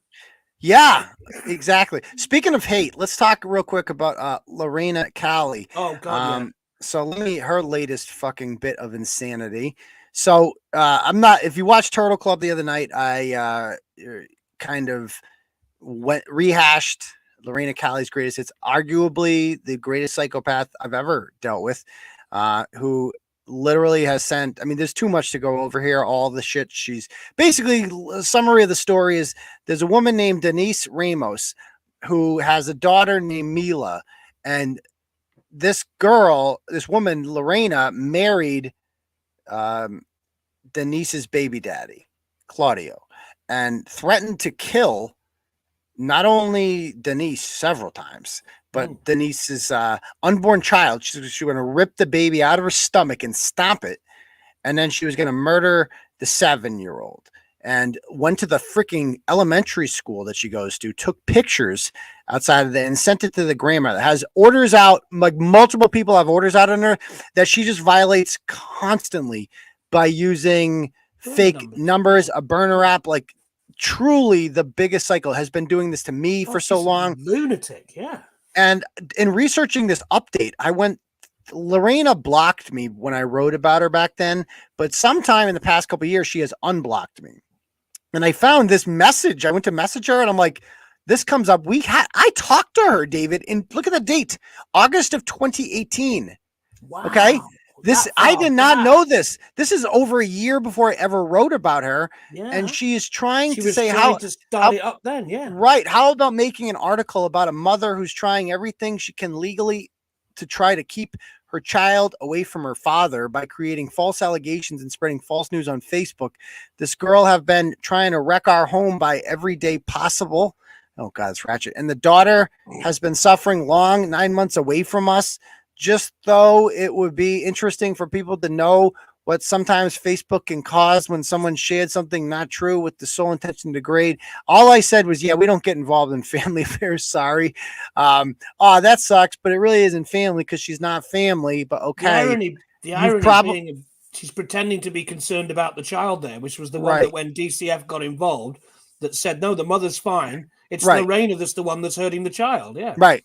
Says you've probably seen her post roam around. So I guess Denise had posted about her in 2018, and you even commented on one of them. So I guess I commented on a lot of shit that I get tagged and just thought. And so Lorrayna sees me comment on Denise's post, and she's like, "Oh shit, I know who Turtleboy is. I'm gonna get on that." Message him. She was trying to leverage you to be on her team straight away. Yeah. And so as you can see, I didn't help Lorrayna out at all here. So what did she do a year later? She's like, "Well, I'm going to use Denise's name." She made a fake Denise account and sent me what appeared to be screenshots of me posting her DCF records. And I upon further inspection, it was clear that she photoshopped her own DCF records onto a Clarence Woods Emerson post and then started shit with me and like called me an asshole and all this stuff, trying to provoke me to write about Denise. That's how covert and crazy this bitch is. I used the word on one of the Facebook posts, Machiavellian. She's so devious, manipulative, and downright poisonous. Yeah. Well, so she was finally arrested in November of 2019 and went to court. And immediately when she was after being charged, she violated the order immediately and ended up getting picked up out of a court in East Brookfield. A Spencer woman by the name of Courtney had an order on her, and Courtney gets this order. And in the order, it says the following. The defendant, and so she gets the order, she violates the order on Courtney, and she gets arrested for that. So 2 years later, I'm like, whatever happened to that? Well, this is what happened to it. It says right here, the defendant is ready for trial. An essential witness for the Commonwealth is not present, and the Commonwealth cannot prove its case without the witness. And so that would be Courtney. And so I contacted Courtney about this. This was in June. And Courtney says to me that she was never notified by Joe Early's office, which doesn't surprise me because Joe Early is a fucking incompetent moron who obviously doesn't like Turtleboy because he's like, you guys think Rachel Rollins is bad? Like Joe Early is worse. Like Joe Early is more corrupt. God. He's just not as blatant about it. He was the guy behind the Troopergate scandal, the LED Bowl thing, like just a complete piece of shit. But because it's Worcester County and not Suffolk and Boston, people don't pay attention to it as much. But guy's a complete idiot, and so she gets away with it. So I get a text that night, the night it gets dropped, from Lorrayna, obviously on a burner number, saying you better start deleting all your posts about her because today was just the start. In case you haven't heard, the case she had against her was dismissed. The case is with the woman in Spencer, the one with the big ass mouth talking shit nonstop. You have less than 24 hours, blah, blah, blah. Okay, so I didn't take. How'd that work out for her? Yeah, it didn't work out well. So then, now that she's won this thing against Courtney in East Brookfield, Lorrayna feels emboldened again. Yeah. She starts sending, she starts doing this, like, so she hasn't, let me show you. So Lorrayna has an order out on her still from Denise. Denise still has an order on her. And so she goes, and on July 29th, Lorrayna went to court in Worcester to try to get an order on Denise. And this is her evidence. She says these are from Denise Ramos. She says, and notice it's a text message. And even though it says the email down here says thepallet.fitchburg@gmail, it would say .com if it actually came from an email. Yeah. And it just says she probably made this herself. Watch your back. Without a shadow of a doubt, yeah. I know where you live, where you work, and where your kids stay at. I could see from your window there's a ditch near your house. These are the exact kind of messages Lorrayna would send people when she threatens them. But in this case, she's pretending that Denise is sending them to her. She shows some idiot judge in Worcester these texts. The guy's like, oh, well, let's get a temporary order on her ass and set up a date for the 16th. And so they set up a date for the 16th to have a 2-party hearing. But what does Denise do? What does Lorrayna do in the meantime? She keeps going to the Worcester police with more falsified bullshit.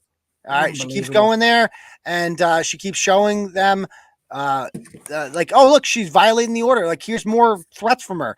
The Worcester police, and again, I support the blue, but not when they act retarded and not when they don't do their freaking research and don't Detective Google. Boomer was on the case, wasn't he? Not even. These are young cops that were involved in this. Yeah. And so, and again, I'm so sick of this. Like, oh, well, I didn't know who she was. Well, then read fucking Turtleboy, dumbass. If you're a cop at this point, and you don't regularly read Turtleboy. What the fuck's wrong with you? Like, every cop in the state knows Turtleboy. If you don't know Lorrayna Calle, she was a pretty big fucking name around here. She almost won Ratchet Madness. Like, if it was in the Telegram and Gazette or the Boston Globe as well for Ratchet Madness. Yeah. Would you read it if it was in the Boston Globe or the Telegram and Gazette? Like, no, of course you would. So, like, you're not knowing who this person is isn't an excuse. Fucking run her name. You have CGIS. You run her name through the goddamn system, and you see her fucking name. It's not that hard to do that. And so, anyway, with this story here, so she gets the Worcester police issue a warrant for her arrest. Denise finds out about this on August 7th because she got into a car accident in Concord, and the police were like, yeah, we got to bring you to jail. She had to spend the night in jail. And then meanwhile, on the Discussing Fitchburg Now page, Lorrayna is posting under an alias, hey, we're looking for this woman. She pretends that she's missing so that she can get her arrested on the warrant. That's Denise. And on August 11th, Lorrayna again went to the Worcester police with screenshots of fabricated threats that she sent to herself, including pretending to be Denise. She spoke with Officer Dominic Sacco and showed him messages from Denise that contained pictures of Lorrayna's home and her children's daycare. So this is how crazy Lorrayna is. She goes and she takes a picture of her own kids' daycare and sends them to herself as a threat, pretends they're from Denise, goes to the cops, and the cops don't know. They're just like, well, they're from Denise. Well, that's not good. She has an order. It must be legitimate. Unbelievable. Like, this is the same shit Krusty Panties did. She's on the same level as her. Like, get a bullshit ex parte order, and then in the 10 days you have before the hearing date, fucking violate her. You know, bring some bullshit, make something up, and have them issue a very real warrant for their arrest. And so it says here in the report from Sacco that that they put her in fear, blah, blah, blah. And then on August 13th, Lorrayna attempted to have Denise arrested on warrants again by calling Fitchburg police. And she said that she told the Fitchburg police that Denise was suicidal. So they went to her house to do a wellness check, hoping that she would be arrested, but Denise was not there when they came. On August 16th, the day of the order that it was scheduled, she used the police reports and fake messages to get an extension of the order until the 29th. They were going to have a hearing with this because the judge did not want to give a full year order until they could prove that those messages were not from Lorrayna. I mean, were not from Denise. Within minutes of leaving the courtroom, so Lorrayna didn't get her way. She lost on August 16th.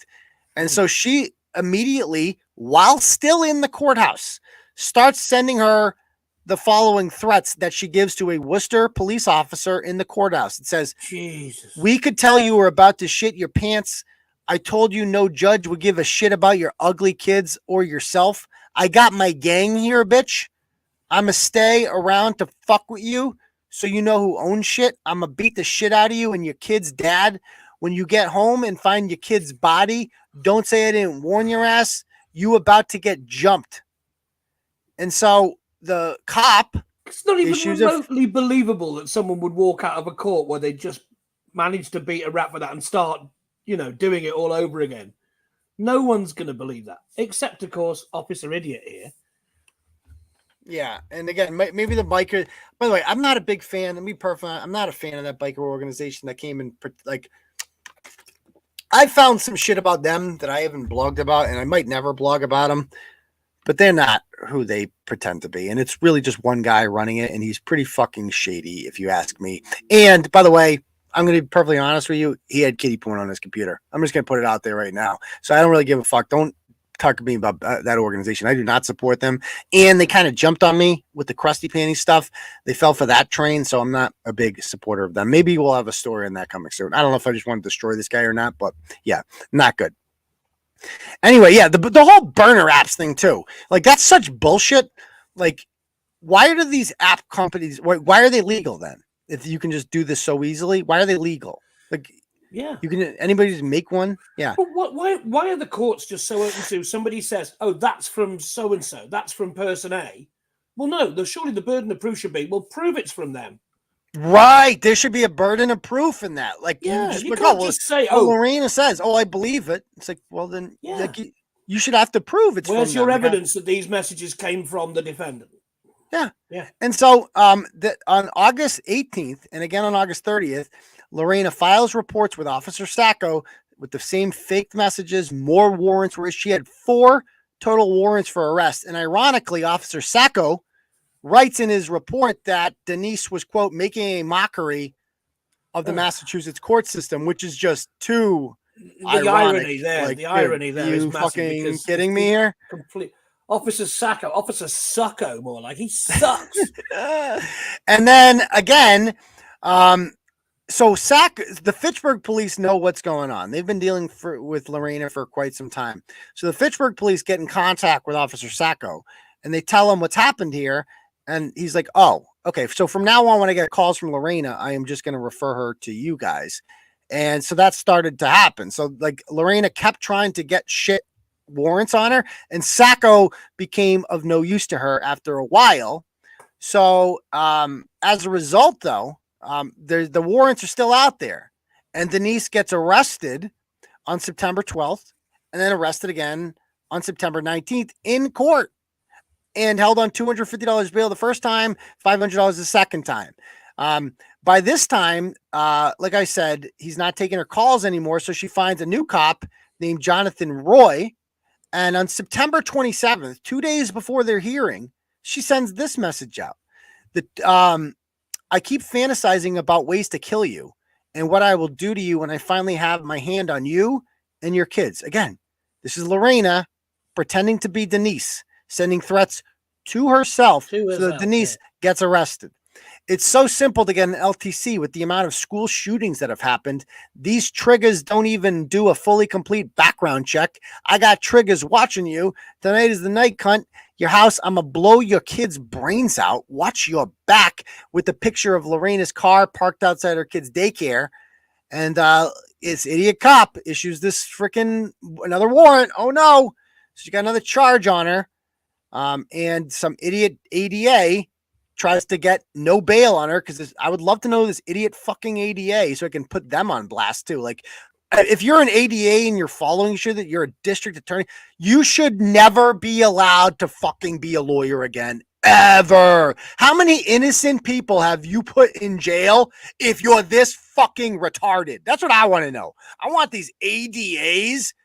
Fuck the cops. Cops are just ones filing the reports. The ADAs are the ones trying to fucking get bail taken away and shit. Like, fuck that shit. That, talk about tyrannical. If Josh Abrams and these people out there that audit and shit, and instead of going in a fucking town hall and bothering people and shit, go down to your local fucking district attorney's office and talk to some of these people. Some of these ADAs doing shit like this. Like, what? How retarded are you? Again, I can't read what this says. Maybe you guys can help me. I couldn't read the signature on it. It just says, Joe Early's office, but ADA, and that's a D, right? Can you guys read this? DA? Is that Dom? I mean, can you print your fucking name? What is with the signature? Print your fucking name. It's not that hard. Jesus Christ. Can you guys, what do you think that says? Dummy. It looks like dummy. Dawn? Is that an ER at the end? Danner? Darwin? Oh. And then that's an S, right? ST? Scar? SKA? I don't know. It's DS. DS. I could probably see if anyone can look up the whatchamacallit on so if you can find the name of any Worcester County DAs that have the initials DS, because it's definitely DS. That's the person who signed off on that. Now, craziest part about this, that while I was writing the story, I figured this out. So Denise has texted me before, right? And then, so I get this message on September 7th, because Denise had been telling me about what had been happening. I'm like, oh yeah, I'll get around to it. I never did. And so I start getting more messages from a person who I believe is Denise. And so it says the following. It says, hi, Aidan, it's Denise. I go, is this a new number? Yeah, I had to change it because of Lorrayna. Now that makes sense, right? That's believable. That would, like, I would get a new number too if I was dead Lorrayna Calle on my ass. You heard what's going on, right? These are my docket numbers. Christian told me you was looking for more info on the case.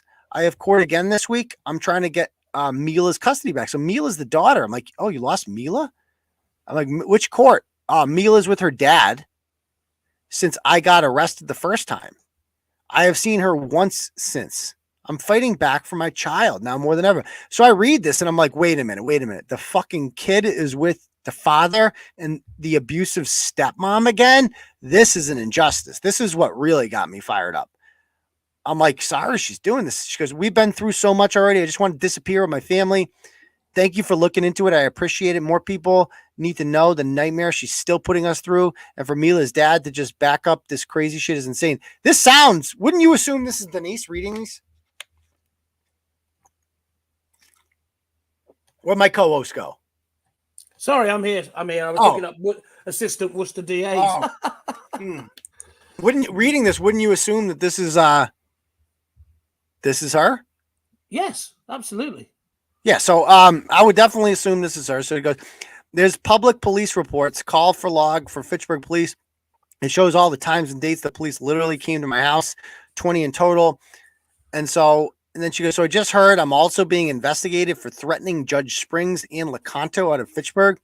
That's how she got the case I have against her, transferred from Fitchburg to Worcester. Were those threats the ones that were issued on the burner numbers? No, I think you're confused. So she beat the case against Kearney. They dismissed that case and 2 counts of charges I had against her. Bottom line, I'm screwed. Worcester Courthouse and PD hates me. Fucked. I don't know what will happen to my daughter. DCF is now investigating me because of the 2 youngest daughters, and I might lose custody of them too. Shed light on this for me, Aidan, because of what you did last time. Things started moving and working out for me. So why wouldn't I believe this is Lorrayna, guy? I mean, why wouldn't I believe that this is Denise? Because this person is like, write a blog sympathetic towards me, right? Like, write a blog about how I've lost custody of my kid over this monster. Like, expose Lorrayna. Why would Lorrayna message me and want me to write about Lorrayna? And so I'm like, I didn't even question this. I'm like, this must be Denise. He goes, I honestly don't know. I wish I did. Thank you for taking the time to speak with me. Are you going to write a blog? The last ones you put, blah, blah, blah. I got arrested Saturday morning, brought in front of the judge today. Thankfully, and this was true. So Lorrayna knew that this woman was getting arrested. And I'm like, can I call you? And she wasn't there when I tried calling. And so I'm like, I haven't had my hand. I'm like, easier to talk on phone, blah, blah, blah. I just spoke to my lawyer. They issued another warrant out for me just today. She went to the police showing them some messages. She's alleging it's for me. I can't get a fucking break. Hi, Aidan. Good morning. I can't wait to see what blog you come up with and blah, blah, blah. I'm in for arraignment today. Guess who slept in jail overnight? And she did on September. I mean, this is like, by the way, this is Lorrayna talking to me the whole time. So she knows that Denise was arrested on September 19th. September 20th, she's like, guess who slept in jail? I had to pay $1,000, blah, blah, blah. And I'm like, wow. I'm like, can I call you? She asked me fucking call her mother's. Like, I texted Denise's mom. And I'm like, she didn't get back to me. And she's like, you can call now. And like, we never spoke. And I'm like, it's a struggle not having my own phone, because she says that the police took her phone as evidence. And I'm like, I could start a blog. And she helps me build a whole timeline. And most of this is accurate, all this timeline stuff. And then I'm like, okay, I'm going to start working on it. I never did. And then I did the Turtle Club show about it. And Lorrayna asks me, can I watch it? Because, Denise, I thought I was talking to Denise here. And I'm like, yeah, sure. Give her a login. I'm like, you can watch it, sure. And so I called like an hour before publishing. I messaged Denise on Facebook. And I'm like, hey, I have a question about this text message in which you said you got arrested in Cambridge. When were you arrested in Cambridge? She's like, I was never arrested in Cambridge. She goes, that's not me you're talking to. I'm like, she goes, that's Lorrayna. I'm like, motherfucker, this bitch is crazy. I've been talking to Lorrayna this whole fucking time. This bitch is crazy. So long story short here, I certainly hope that, again, go ahead and read this, guys. If you're new here, you need to know who Lorrayna Calle is. She is the craziest bitch. Evil bitch I've ever seen in my life. Oh, yeah. Pure poison. Okay. So let's, real quick, let's talk about this story here out of Gardner. So this gentleman right here, this is a funny one. By the way, let me check the donos. I don't want to miss any donos if we have any turtle chats. Let's see if we got any. Okay, nothing there. I got a cash app here. We got a cash app from Claire McKenna. Sends $10 and she says it's for cheers. Cheers, mate. Thank you. Cheers, Claire. I appreciate that. If anybody else would like to donate, help out the program, exposing assholes, feel free to go ahead and click the link at the top to Turtle Chat. You can donate whatever you want, and you can leave a little message when you do that. Well, if you want to help the algo as well, like the video, hit the like button. There's 200. Oh yeah, how many likes we got on the video? We should always like the videos. What do we got so far? Comment when it's over, when the replays are up. Leave comments. Oh, and share the video. Post it to your Facebook page and tweet about it. Share the YouTube link. That's brilliant for the algo. Yes, definitely smash that like button. Comment afterwards. All that stuff helps with the algos. All right. So anyway, this is Casey Merrit from the land of Gardner, and there she is. She's a real bookworm. She made the newspaper for reading 400 books in a year. I guess that's news. So that's good. She looks like, she looks normal, right? Like she's like a librarian looking chick. So far. Yeah, so far she looks normal.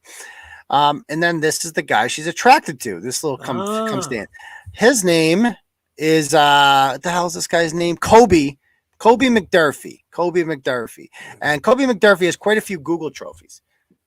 In 2014, he went to jail for holding a knife to a woman's throat in Brattleboro, Vermont. And by the way, they were looking for him in connection with the missing juvenile, which is great. Oh, good. When officers tried to arrest him, he uttered an expletive and fought back.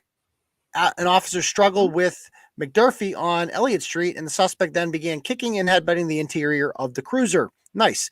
An affidavit says the police found weed, heroin, and cocaine on him. And I was going to say that look screams heroin, doesn't it? That screw on the arm and the flat brimmed hat and the flat brimmed. At the police station, he requested to, quote, smoke some of that weed and, quote, do some of that coke because he wanted to go to jail high. All that stuff was mine. So that's great. He goes, I was not selling the coke. I was about to do it. Oh, okay. So that's way better. Anyway, so this guy, Betty Bookworm, decides, I'm going to fornicate with this guy, which is the reason that women couldn't vote until 1920 is because y'all make decisions like that. No offense. But he was arrested again in Brattleboro for theft last year. And then sometime around them, he met this one. And she decided that she was going to have a baby with him and just take his seed, if you will. And he's very stable, as you might have guessed. He's an aspiring rapper. You want just like they all want to be rappers. That never fails. That line of work never fails. Going into that, he's asking for donos to get his music career going. He just needs, as soon as he gets the new equipment and sound production, he's basically going to be Dr. Dre if you can just give him some money. And by the way, he's selling. He goes, I'm currently writing verses for artists, whatever genre you prefer. I do hooks and verses. The ad libs and such will be left up to the engineering on your side. Let me know. We can talk prices per verse and prices per hook. Nothing is free. So his hooks cost money, guys. You got to pay good money for this. Yes, he looks like a guy who studied the English language in great detail and knows how to use litotes, dramatic irony, bathos, pathos, and all the other devices of great literature. Yes, very much so. So, By the way, somebody's come up with a suggestion for that assistant DA. What's that? Danon Stacer, apparently. Danon, D-A-N-N-O-N. D-A-W-D-N-N-O-N, Danon. And the surname Stacer, S-T-A-C-E-R. Somebody in the comments just threw there's that an up. ADA with that name. And that fits the initials, and it does look like Danon, the signature. That is a name. Well done. Well done, folks. Okay. Now we got to find Danon Stace. Now we know this person's name. Now we got to expose this ADA and just shame the fuck out of them. Shame, shame, shame. Danon, thank you very much, Turtle Rider. That's why I love you people. You're the best in the business. Anyway, yeah, imagine buying his hooks. Be like, yeah, I'll take 2 hooks, sir, please, for my freestyle, sir. 2 hooks and a verse, and throw me in half a limerick. Or I could just go on freaking YouTube and just play some rap beat I found and make a song. Or I could do that. Yeah, whatever you want to do. I could pay for your fucking hooks, whatever that means. What even is a hook? What's a hook? What's a hook? It's like a riff, isn't it? It's the so in X Gonna Give It To You. Dum, dum, dum, dum, dum, dum, dum, dum, dum, dum. That's the hook. That's the riff that goes all the way through the That's scene. that's not the beat. No, it's the actual melody. Oh, it's the actual melody. Yeah. Okay. Okay. So that's the hook. So he's gonna make his own. Whatever that means. Okay, the catchy part. Come up with catchy tunes. That's what he's saying. All right, cool. Anyway, so he's got to. He just can't. His new baby apparently isn't the first kid he's created. He has other kids. He just can't see them because he's gonna get himself better first. So that's normal. How is it you can write to me with a restraining order, but if I write to you, I go to jail? So apparently, the first baby mama got an RO on him. And he's complaining about it on there, but no worries because he didn't explain what happened there, but he's got a new one here, and it is there she is, the book Betty Bookworm there from Gardner, and he goes, today, this is what he posts in December. Today is my 6-year mark from being released from prison. Ooh. Been through so much since then. I am not a statistic of recidivism, big word, nor will I be. I've learned a lot and pushed myself harder than I thought I could have. It's like, dude, you got arrested like a couple months before this for larceny or whatever, stealing. I always blamed other people for things I could have prevented. I knew that taking responsibility is the best I can do to better myself. I've supported my life and several years of my life, blah, blah, blah. I wasted. I could be doing another 15 years if I got into trouble one time when I got out, but I kept me from that. Yeah, sure thing, buddy. And then, so Betty Bookworm stays with them even through all the hard times. He writes on July 30th, I'm not going to abandon you when we hit rough patches in life. I'm going to stay by your side to be the support you need through it. Okay. We'll see about that. It would probably be better for her and the child if he did abandon them and just leave. Well, this was posted on May 9th of last year of 2021. And I'd like to point out that on October 6th of 2021, he had a restraining order against the baby mama. But a few months before that, on May 9th of 2021, he was saying nice things to his baby mama, whose name is Allie Moss. And she goes, thank you so much. And Allie Moss ended up being she's the mother of his children, but she's also the whistleblower, because this is what she posted on Facebook that caught our attention. She posted the baby raper, Kobie McDurfee, and his biggest supporter, Casey Niles. So he did something to his own children. And he's been charged on September 27th with aggravated rape of a child, and 4 counts of that, indecent assault and battery on a child. And so he's on $5,000 bail, which he doesn't have because he's a rapper, and he's stuck in jail. And so the guy apparently was living in West Virginia with her. They moved to West Virginia. I mean, Winchentucky, West Virginia, same shit. So he moves to West Virginia, and they got extradited from there because their warrant was out for his arrest because of all the molesting, and he gets sent up here. And so what does this woman do? She starts a GoFundMe for him, a family of a 5-week-old son. My name is Casey Nile. It's not your name, actually. Your name is what is Betty Bookworm's real name? Something else. I forget. It's Merrit. I'm 22, and I've been dealing with a family emergency. Family emergency. That's one way to call. The father of my newborn baby was arrested for raping kids. Yeah. His own kids, by the way, his own children. That was me and need to leave my home state of West Virginia and move back with my mom in Massachusetts. I have recently given birth via C-section and was told I need to be on maternity leave for 8 weeks. Because of this family emergency, and by the way, maternity leave pays money. So yeah, my son's father has been out of a job because he's in jail for rape. And he's also didn't have a job before that because he's a rapper raper. Yeah. 1P and 2. He's been out of job and needing to stay with his grandfather under 24-hour care. Yeah, his grandfather. He's an aspiring raper. Is that what we're saying? We're calling him a grandfather. That's what we're calling your cellmate who works in the library now, Grandpa. Okay, sure thing. Your best friend gonna be a mouse. Due to the increased levels of stress, my milk supply is starting to dwindle, and so she can't make milk anymore. Because daddy's a rapist, so she needs formula, which, by the way, you can get free WIC if you're like a single mom. Like, you're gonna get free formula. Don't worry. If you're like this woman, you're like living in poverty, you got nothing, your baby's gonna die and shit. The government's gonna give you formula. Don't worry about that.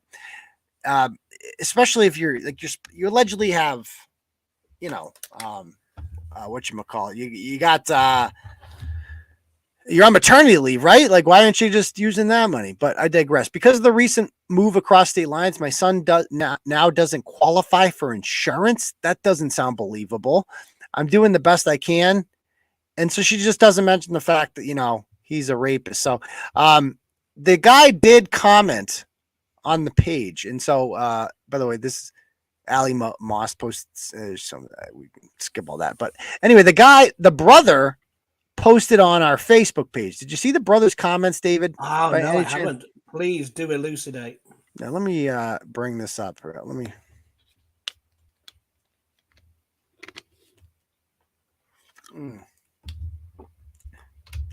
Oh, I got to bring my page up over here. All right. So let me go and share my page. Yeah, by the way, your best friend, you gonna be a mouse. I can't take credit. That's from Rush Hour. That's like Rush Hour 3, I think. That's a Chris Tucker, but it was funny. That's like, great because you know what you old man do in prison, man? You gonna work in the library. Your best friend gonna be a mouse. Anyway, so let's see the comment.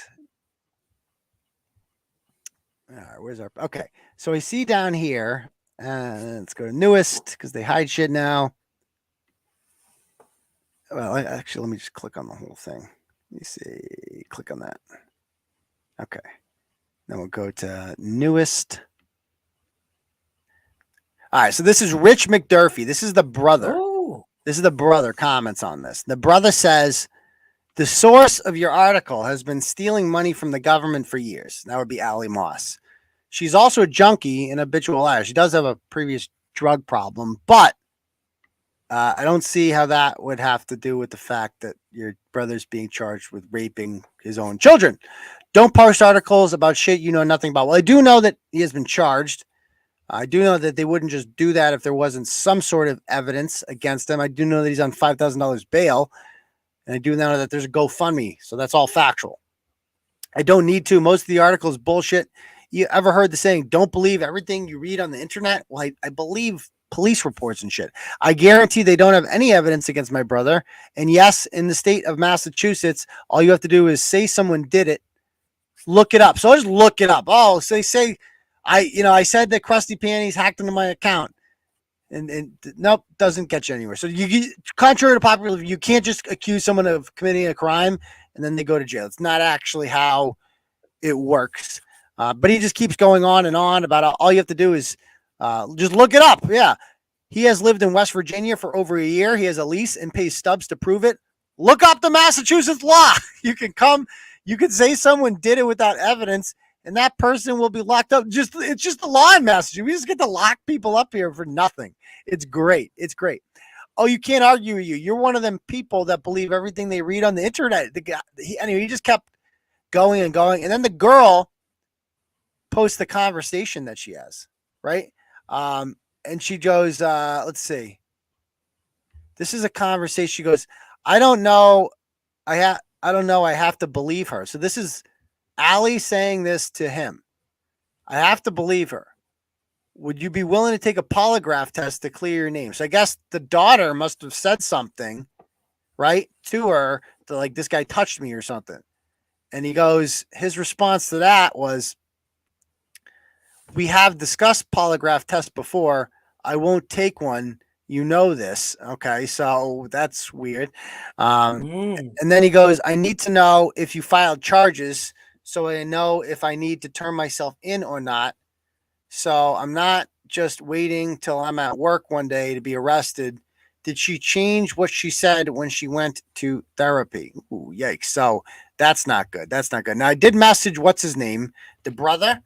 And the brother says to me, he ended up blocking me. Let's see. The brother says to me, where'd he go? Where's these messages? Time out. I'll find him. All right. So he goes, I go, do you want to come up on the live show tonight? We can hear your side of the story. He goes, I don't. Honestly, the public doesn't care about the truth. They say that they saw the charges and that's all they want to know. Hold on. Did this is quiet? They saw the charges and that's all they want to know.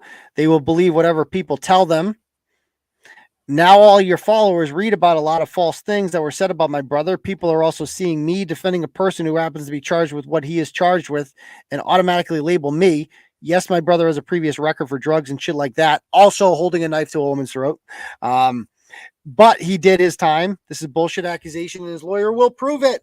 Well, it's an accusation from a kid, though, not from an adult. Like, we are going to let his lawyer prove the accusations are fabricated, and that's all I have to say about it. And he blocked me. So that's got his tongue. That's got his tongue. Okay. Yeah. Again, yeah. Polygraph is not. It's not admissible in court anyway. But either way, he's being charged. I don't have all the details of this. I tried to get the girl to come up. I didn't hear back from her, so it is what it is. Okay, why don't we do a little Ask Turtleboy? If you guys have any questions to end the night, let me check the donos. I don't want to miss anyone. All right, we're good.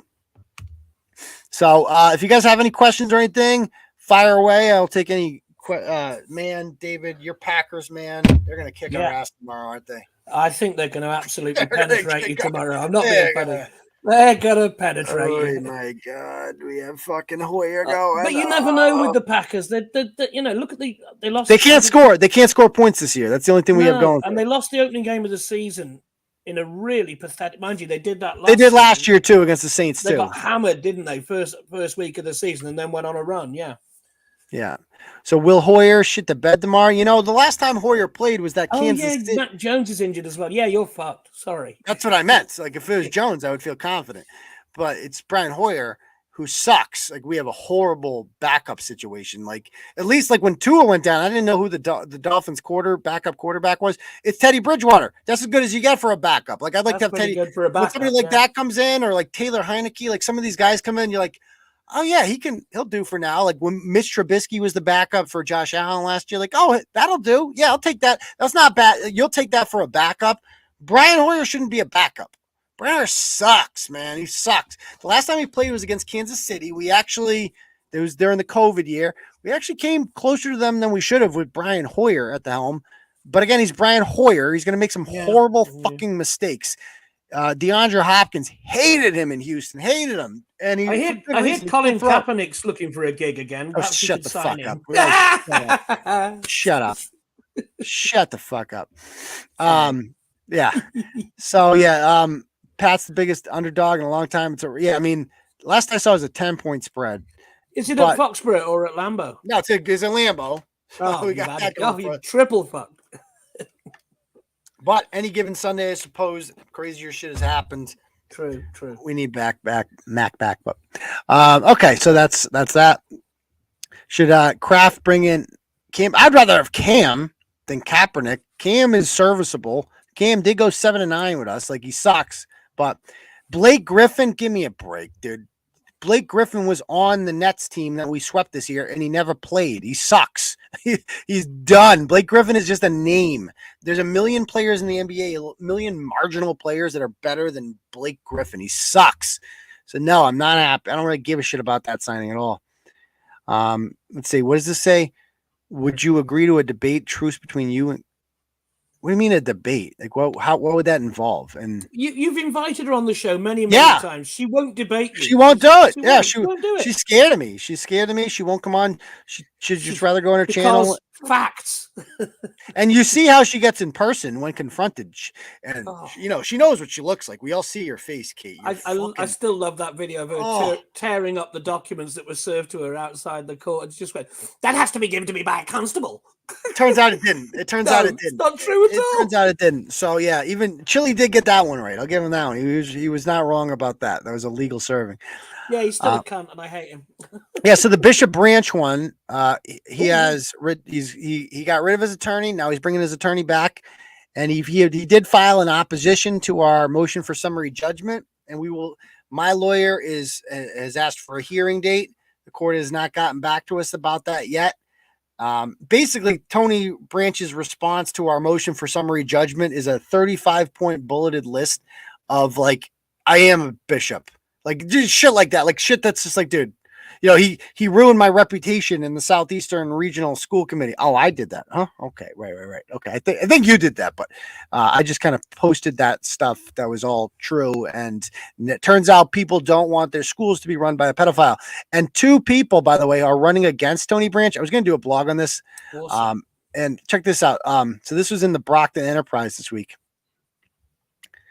and it says.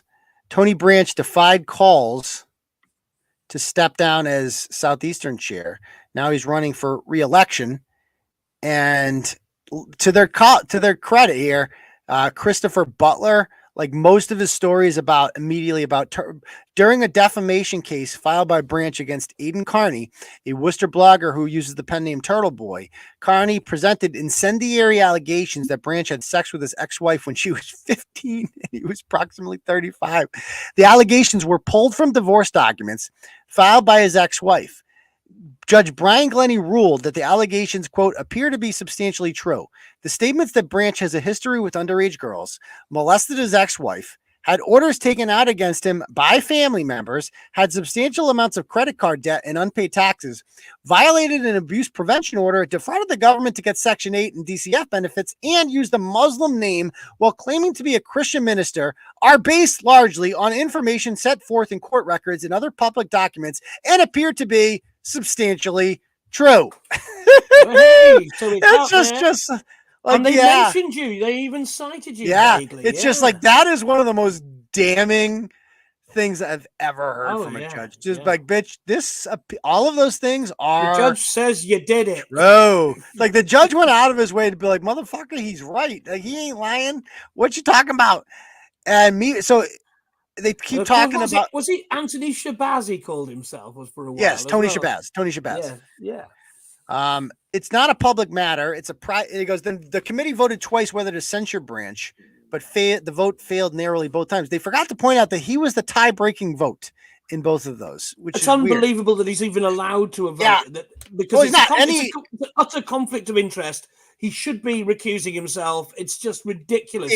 Any normal person would have recused themselves. Okay, but Tony Branch is not normal. No, he's not. He's a complete narcissist. Yeah, and he got on the job because somebody had died, and he was appointed to this. And then he ran in 2019. No one ran against him.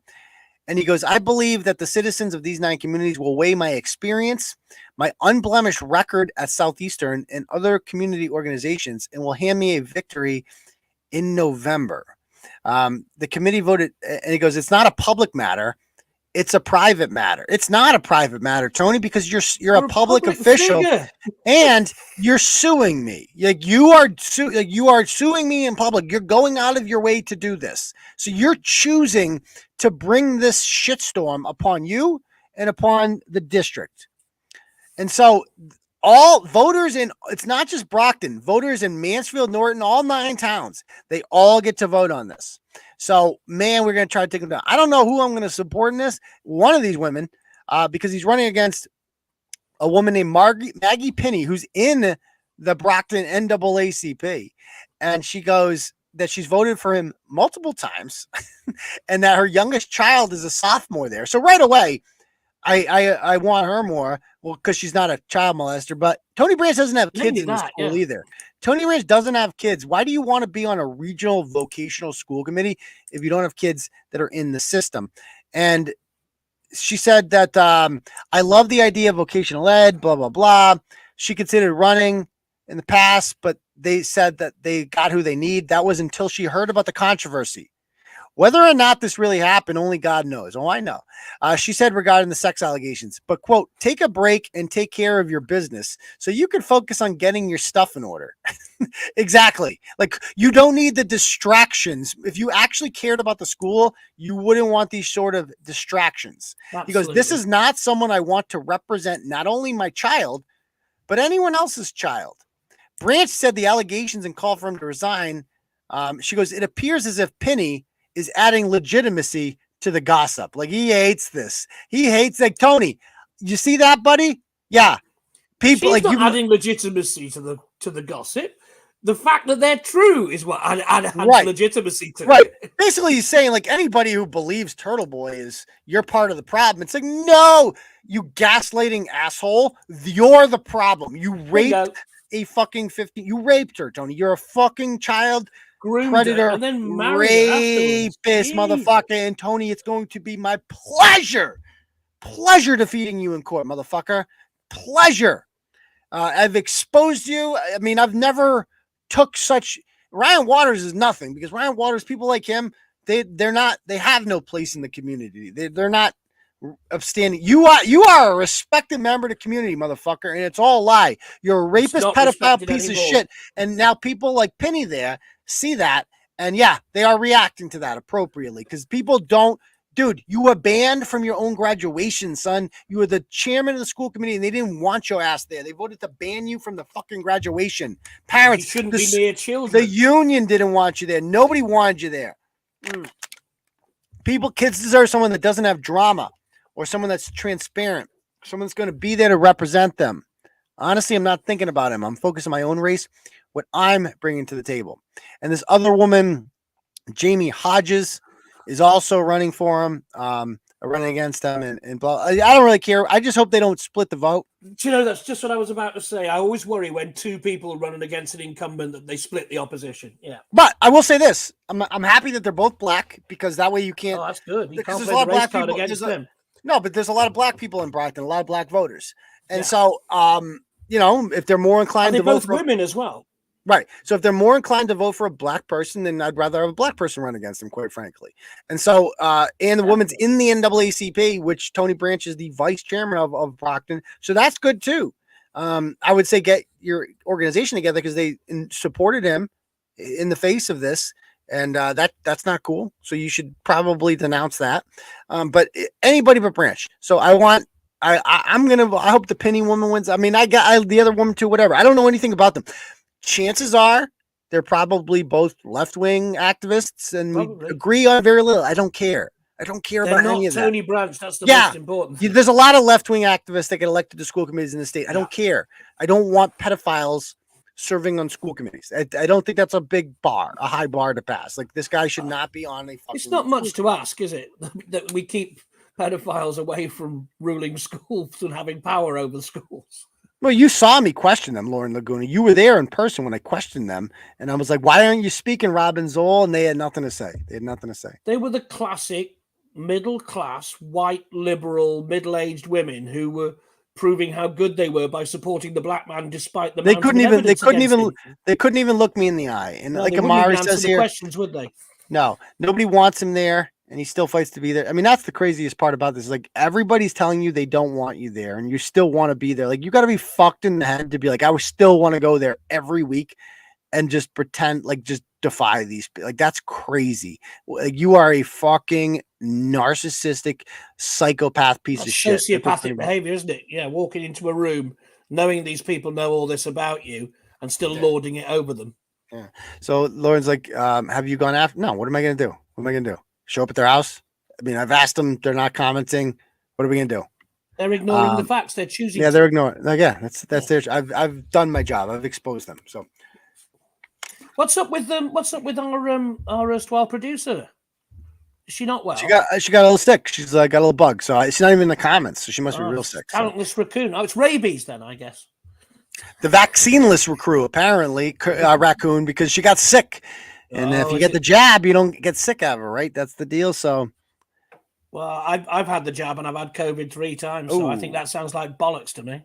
Ooh, you should have got you missed your 5th booster, David. Mate, I didn't have the boosters. That'll be the reason.